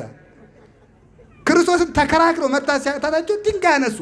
ስለዚህ መድኃኔዓለም የዳዊት ፈጣሪ የዳዊትን መንግስት ያጸና ነው። ስለዚህ የዳዊት ልጅ የባለው በዳዊት ትንቢት በዳዊት አምላክ ጌታ ተንተምከ ቅዱስ ሐቁየካ ኃያል ወልደ እግዚአብሔር ጌትነትህን ተዋህደ ተነስ ሞትን ድል ንሳው ተንስ ጊዜ ውስጥ ተረፍትከ አንተ ወታቦተ መቅደስከ አቤቱ ወደ ረፍት ተመለስ ወደ ሰማይ አርግ እናትህም ትነሳ ሞትን ድል ንሳው ይሴኒ ለሃዩ ሙሉ ደጓ ለመያው ለሃየ ታምራቱ ከነቢያት የተበለጠ ነቢያት ዘካርያስ ቢሆን ከመዚህ ይቤ እግዚአብሔር ዘኩሎ ይመልክ ኢሳይያስ ቢሆን ከመዚህ ይቤ እግዚአብሔር ጸባዖት ሕዝቅኤል ደግሞ ከመዚህ ይቤ እግዚአብሔር አዶናይ እያሉ ተናግሮ ነበር። እግዚአብሔር እንዲህ ብሏል እያሉ ነበር ነቢያት የሚያስተምሩ። ክርስቶስ ግን አንሰ ብለክሙ አንሰ ብለክሙ አንሰ ብለክሙ እኔ እላችኋለሁ እያለ በጌትነቱ የሚያስተምር በጌትነቱ አጋንንትን የሚያወጣቸው ነፋሳትን የሚያዛቸው ሰማያት ክብሩን የመሰከሩለት ምድር የመሰከረችለት መቃብርን ሁሉ ረቶ የሞትን ጥርስ አውልቆ የተነሳ እርሱ የዳዊት አምላክ ነው። ስለዚህ ምንድነው መንበርህ ለዘላለም ነው የተባለው ተብሎ ዳዊት የተናገረለት ጌታ ስለሆነ የዳዊት ልጅ ሲሉት ደስ ይለዋል። ምክንያቱም ዳዊት ጌትነቱን እያየ ሙቷልና። እንዴት ብሎ ነበረ? ዘልፈ ርእዮ ለእግዚአብሔር ተመልከቱ፣ ቅድሜ የውእቱ በኩሉ ጊዜ እግዚአብሔርን ሁል ጊዜ አየዋለሁ አለ። ክርስቶስ ተወልዶ ይታየኛል፣ ሲነሳም ይታየኛል። እስመ በየማኔ ውእቱ ከመ ኢይትሐወክ እንዳልታወክም ዘወትር በቀኜ ነው። እስመ ኢትሐድጋ ውስተ ሲኦል ለነፍሴ ሥጋዬ ፈርሳ በስብሳ እንድትቀር አታደርጋትም እያለ ትንሣኤውን እያየ ወተንሳ እግዚአብሔር ከመ ዘንቃህ እምነዋም እያለ እግዚአብሔር እሰ ገሃደ ይመጽእ እያለ ክርስቶስ አምላክ መሆኑን መስክሮ እግዚአብሔር ንጉሥ ነው። ክርስቶስ ቅድመ ዓለም የነበረ ነው። ዳህራዊ ነው አትበሉት፣ ፍጡር ነው አትበሉት፣ ፈጣሪ ነው። ቅድመ ዓለም ነበረ። ወገብረ መድኃኒተ በማእከለ ምድር፣ በምድር መካከል መድኃኒትን አደረገ አለ በቀራንዮ። ቅዱስ ያሬድ ደግሞ በዝማሬው በማእከለ ከርሳ ለማርያም ብሎ ይተረጉመዋል። በምድር መካከል መድኃኒትን አደረገ ያለውን የምድር መካከል የተባለ የድንግል ማርያም ማኅፀን ነው ይላል ቅዱስ ያሬድ። ከሷ ሥጋ ነስቶ በዚያ ሥጋ ደግሞ ተሰቅሎ በምድር መካከል ምን አደረገ? በቀራንዮ ድህነትን አደረገ። ስለዚህ ክርስቶስ የዳዊት ልጅ ሆይ ሲሉት ከመንገድ ይቆማል። መድኃኔ ዓለም ስለ ዳዊት አምላክ ስለ ዳዊት ብሎ ጥሎን እንዳይሄድ ቅዱስ ፈቃድ ይሁንልን። የቅዱስ ዳዊት በረከቱ ይደርብን። አይ ዳዊት ምን አደረገ? ቅዱስ ዳዊት ከሶስት ጠጠሮች በአንዱ የጎልያድን ጠጠር ግንባር መታው አይደለም? ከሶስቱ አካላት አንዱ አካል ወልድ ሥጋ ለበሰና ጎልያድ የተባለ ዲያብሎስን ግንባሩን ብሎ በመስቀሉ ቀጥቅጦ አፍርሶ ሞትን ሆይ መውጊያ ወጸምጸሞ አስናኒሁ ጥርሱን አውልቆ ጥሎበታል። ማንን የሞት እንግዲህ ወዲያ ብሏል ቅዱስ አትናቴዎስ። ሞትን የሚፈራው ማን ነው? ሞትን የሚፈራው ማን ነው? እንግዲህ ሞት እንግዲህ ይላል ሞት እንግዲህ አንገቱ ላይ ተረግጦ መርዝን እንዳስተፉት እባብ እጅ ላይ ቢጨብጡት አንዳች እንደማያደርገው ጥርሱ አርጅቶ ጥርሱ እንደወለቀ አንበሳ ሞትን የሚፈራው የለም፣ ክርስቶስ ኃይሉን አድክሞታልና ብሎ ይነገራል። ስለዚህ ጎልያድ የተባለ ዲያብሎስ፣ ጠጠር የተባለ ወልድ ግንባሩን የመታ ነው። ስለዚህ ግንባሩን ዳዊት ጎልያድ አንዱ ጠጠር እንደውም ድንጋዩ ቅዱስ ቄርሎስ እንደሚናገረው ልሙጽ ነው ይላል። ልሙጽ ማለት ፈረፈር ድንጋይ አይደለም፣ የሚፈረካከስ ወይም ስንጥቅ ያለው ድንጋይ አይደለም፣ የዓለት ድንጋይ ነው። ምንም ፍርቅ የሌለበት ክርስቶስም በተዋህዶ መለየት የሌለበት ነው። ሥጋው ከጌትነቱ የማይለይ ጌትነቱ ከሥጋው የማይለይ የማይከፈል ሁለት ያይደለ አንድ አምላክ ሰው ሲሆን ከሰማይ መንበሩ ያልጎደለ ሲሞት ሕያውነቱ ያልቀረ ሲወሰን ምልአቱ ያልቀረ ሲደክም ኃይሉ ያልተወሰነ ማን? ቅዱስ እግዚአብሔር ኢየሱስ ክርስቶስ ስግው ቃል ክርስቶስ ነው። ስለዚህ እሱ በምን ተመሰለ? በዚያ አለት ተመሰለ። ያንን አለት እያነሱ የሚወረውሩ ደግሞ ዳዊት የሚባሉ እነማን ናቸው? እነ ቅዱስ ቄርሎስ ናቸው። ቃል ሥጋ ከሆነ በሚባል ጠጠር የንስጥሮስን ግንባር እየመቱ መናፍቃንን የሚረቱ እነዚህ ዳዊት ይባላሉ። የቄርሎስ አምላክ ለእኛ የሚለመነን። የተወሰኑ ማጠቃለያዎችን ሀሳቦችን ልናገርና ልጨርስ። የዳዊት አምላክ ስንለው ይቅር የሚለን ቅዱስ ዳዊት የንስሐ ሰው ስለሆነ እኛም እንደ ዳዊት ብለን ስንጠራ ስማን ስላሉት ነው የቆያቸው። ቅዱስ ዳዊት ንስሐ የሚገባ ሰው ነበረ። እንግዲህ ታውቃላችሁ አይደለም? የኦርዮን ሚስት ቀምቶ የወንድ ሚስት ቀምጦ በኃጢአት በተሰናከለ ጊዜ ደግሞ ባሏንም አስገድሎ እሷንም ቀምቶ ይችን ኃጢአት ሰርቷል። ከዚያ በኋላ ተመልከቱ።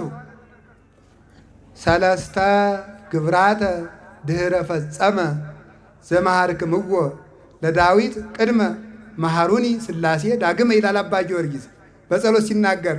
3 ኃጢአቶችን ከሰራ በኋላ ዳዊትን ይቅር ያላችሁ ሥላሴ እኔንም ማሩኝ ይላል። 3 ኃጢአት፣ አንደኛ አታመንዝር፣ ሁለተኛ አይትሁር ሀበ ብእሲተ ብእሲ፣ ሶስተኛ አይትቅትል አትግደል፣ የወንድ ሚስት አትመኝ፣ አታመንዝር፣ ሰው አትግደል የሚለውን 3 በደል በደለ።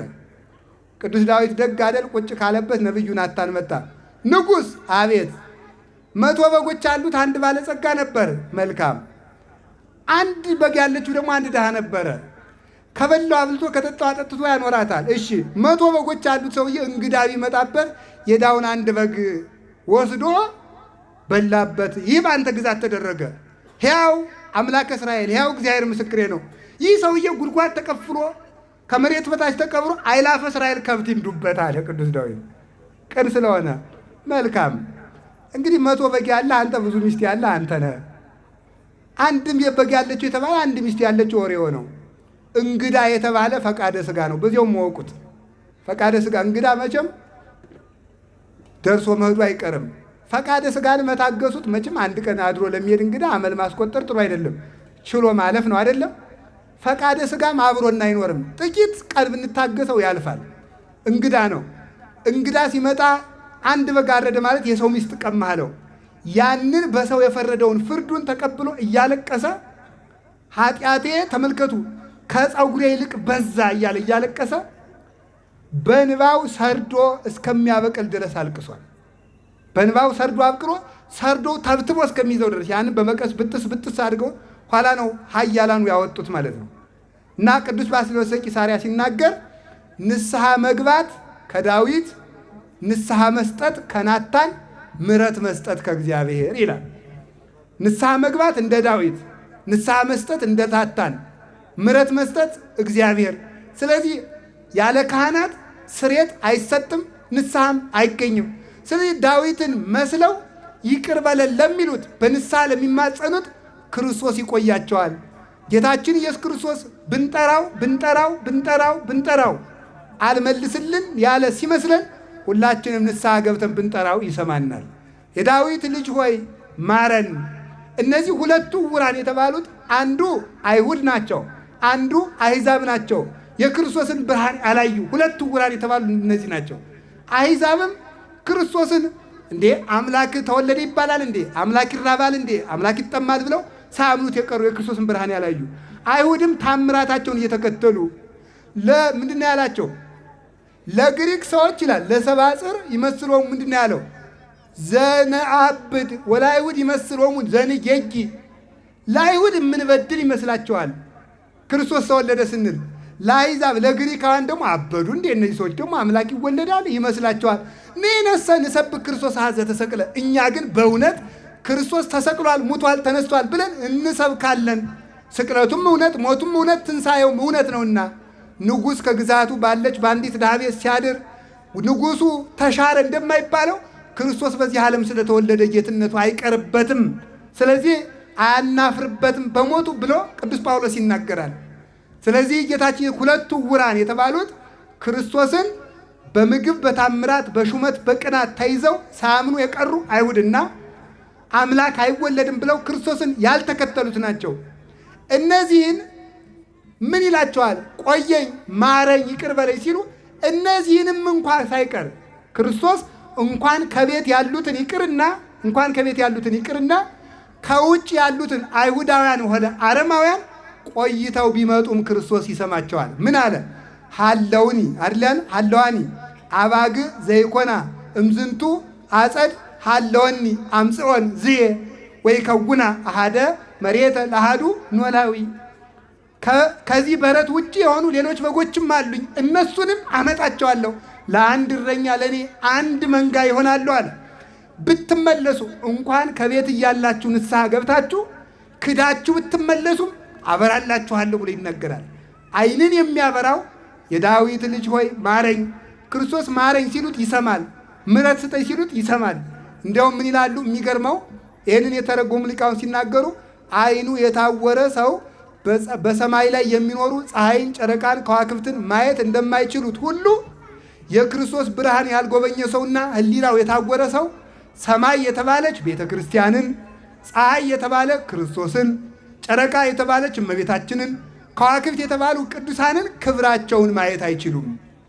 ዓይኑ የበራለት ሰው ግን ስለዚህ ይላል ሰማይ የተባለ የክርስቲያኖች ልብ ነው። ሊቃውንት እንደሚተረጉሙት የክርስቲያኖች ልብ ሰማይ ይባላል፣ ክርስቶስ ፀሐይ ይባላል፣ ቤተ ክርስቲያን ጨረቃ ትባላለች፣ ከዋክብት ምን ይባላሉ?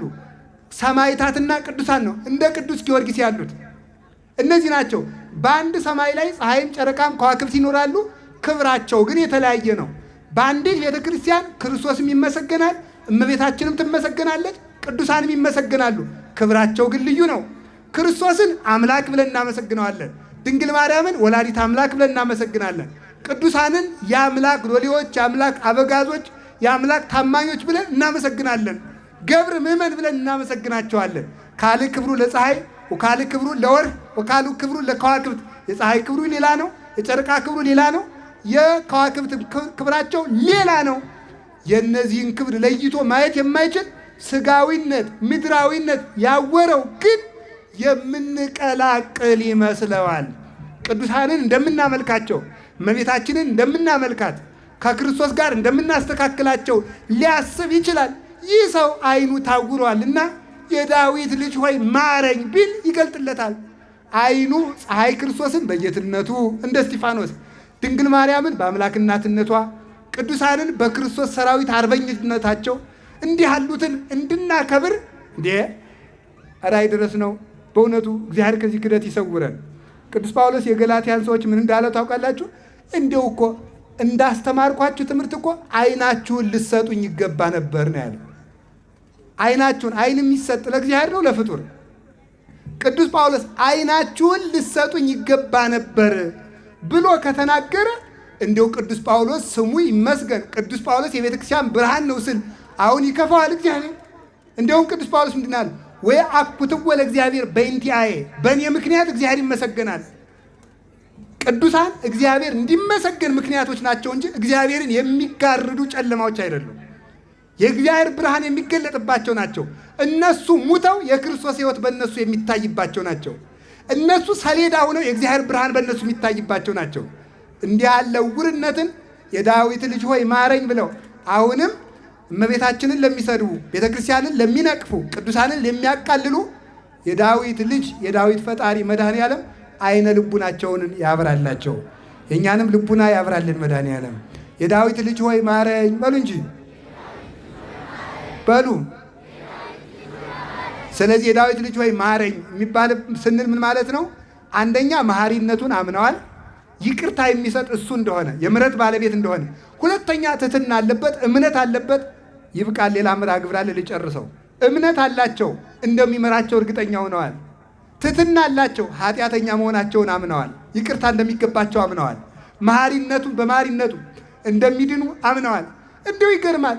ክርስቲያን እኮ አምላኬ ማረኝ ይላል እንጂ እኔ ጸድቄአለሁ አይልም። ከየት እንዳያገኙት አይታወቅም። እኔ ጸድቄአለሁ፣ ድኛለሁ፣ በጸጋው ድኛለሁ፣ እንዲህ ወዘተርፈ አነሳ ይጥላል። ክርስቲያን አቤቱ ይቅር በለኝ ይላል እንጂ እኔ ጸድቄአለሁ፣ ድኛለሁ አይልም። ስለዚህ ሁላችንም ልንገራችሁ፣ እንዲያውም ሊቃውንቱ ምን ይላሉ? ይሄንን ሲጸለይ ምን እንደመሰላችሁ? ይሄንን ጸሎት ከስትንፋስ ጋር ሊጸልዩት የሚገባ ጸሎት ነው የሚሉት። ከስትንፋስ ጋር እግዚኦ መሐረነ ክርስቶስ ማለት እኮ ነው። አዲያ ከዚህ በላይ ይሄንን ከምታስተምር በዚህ ከምትኖር ከኦርቶዶክስ ተዋሕዶ ቤተክርስቲያን ውጭ የተሰናዳች ቤተክርስቲያን አለች እንዴ? በፍጹም። ስትጨርስ ምንድን ነው የምትለው? እስቲ በኋላ ብፁዕ አባታችን እንድሰሟቸው ይፍታ ይድግ ያንጾ የቀድስ ነው አምላክ ነው መድኃኒነ ኢየሱስ ክርስቶስ ብለው ምንድን ነው የሚሉት? እግዚኦ ኧረ በሉ ደግሞ ይሄንም አንልም ልትሉ በሉ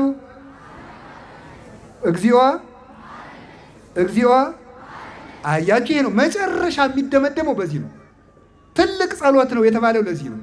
አቤቱ ይቅር በለኝ። ስለዚህ ስንነሳም ስንተኛም ስንሄድም እግዚኦ ማረ። እንዲያውም ምን ይባላል?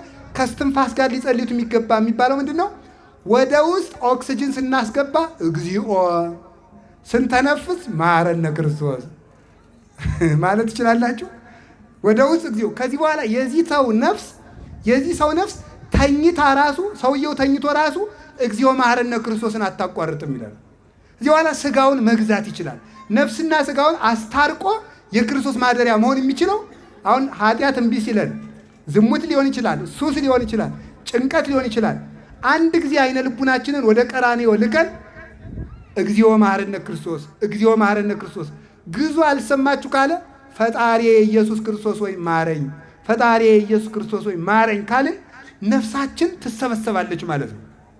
ግብሩ ለልብ ይላል ተመልከቱ። የልብ ግብሩ ይላል ተመልከቱ። በውጭ ያሉ አፋዎችን መሰብሰብ ነው። ወያድጎ ከመይል በአፋ ልብ እጅና እግር እንዲንከራተት አያደርገውም። ዓይንንም የሚሰበስበው ልብ ነው። ልብን የሚያስረው ክርስቶስን ማሰብ ነው። ስለዚህ መኪናሙ ስትሄዱ አሁን ክፉ ሰው ራሱ እንደ ወደ እናንተ እየሮጠ ሲመጣ አፋችሁን ገጥማችሁ እግዚኦ መሐረነ ክርስቶስ እግዚኦ መሐረነ ክርስቶስ ካላችሁ ሊፈጠፍጣችሁ የመጣው ሰውዬ ደህና ሰነበታችሁ ብሎ ይመለሳል። እውነቴን ነው የምነግራችሁ ማለት ነው። አፋችሁን ገጥማችሁ እግዚኦ መሐረነ ክርስቶስ እግዚኦ መሐረነ ክርስቶስ። ይሄ ቀላል ጸሎት እንዳይመስላችሁ ማለት ነው።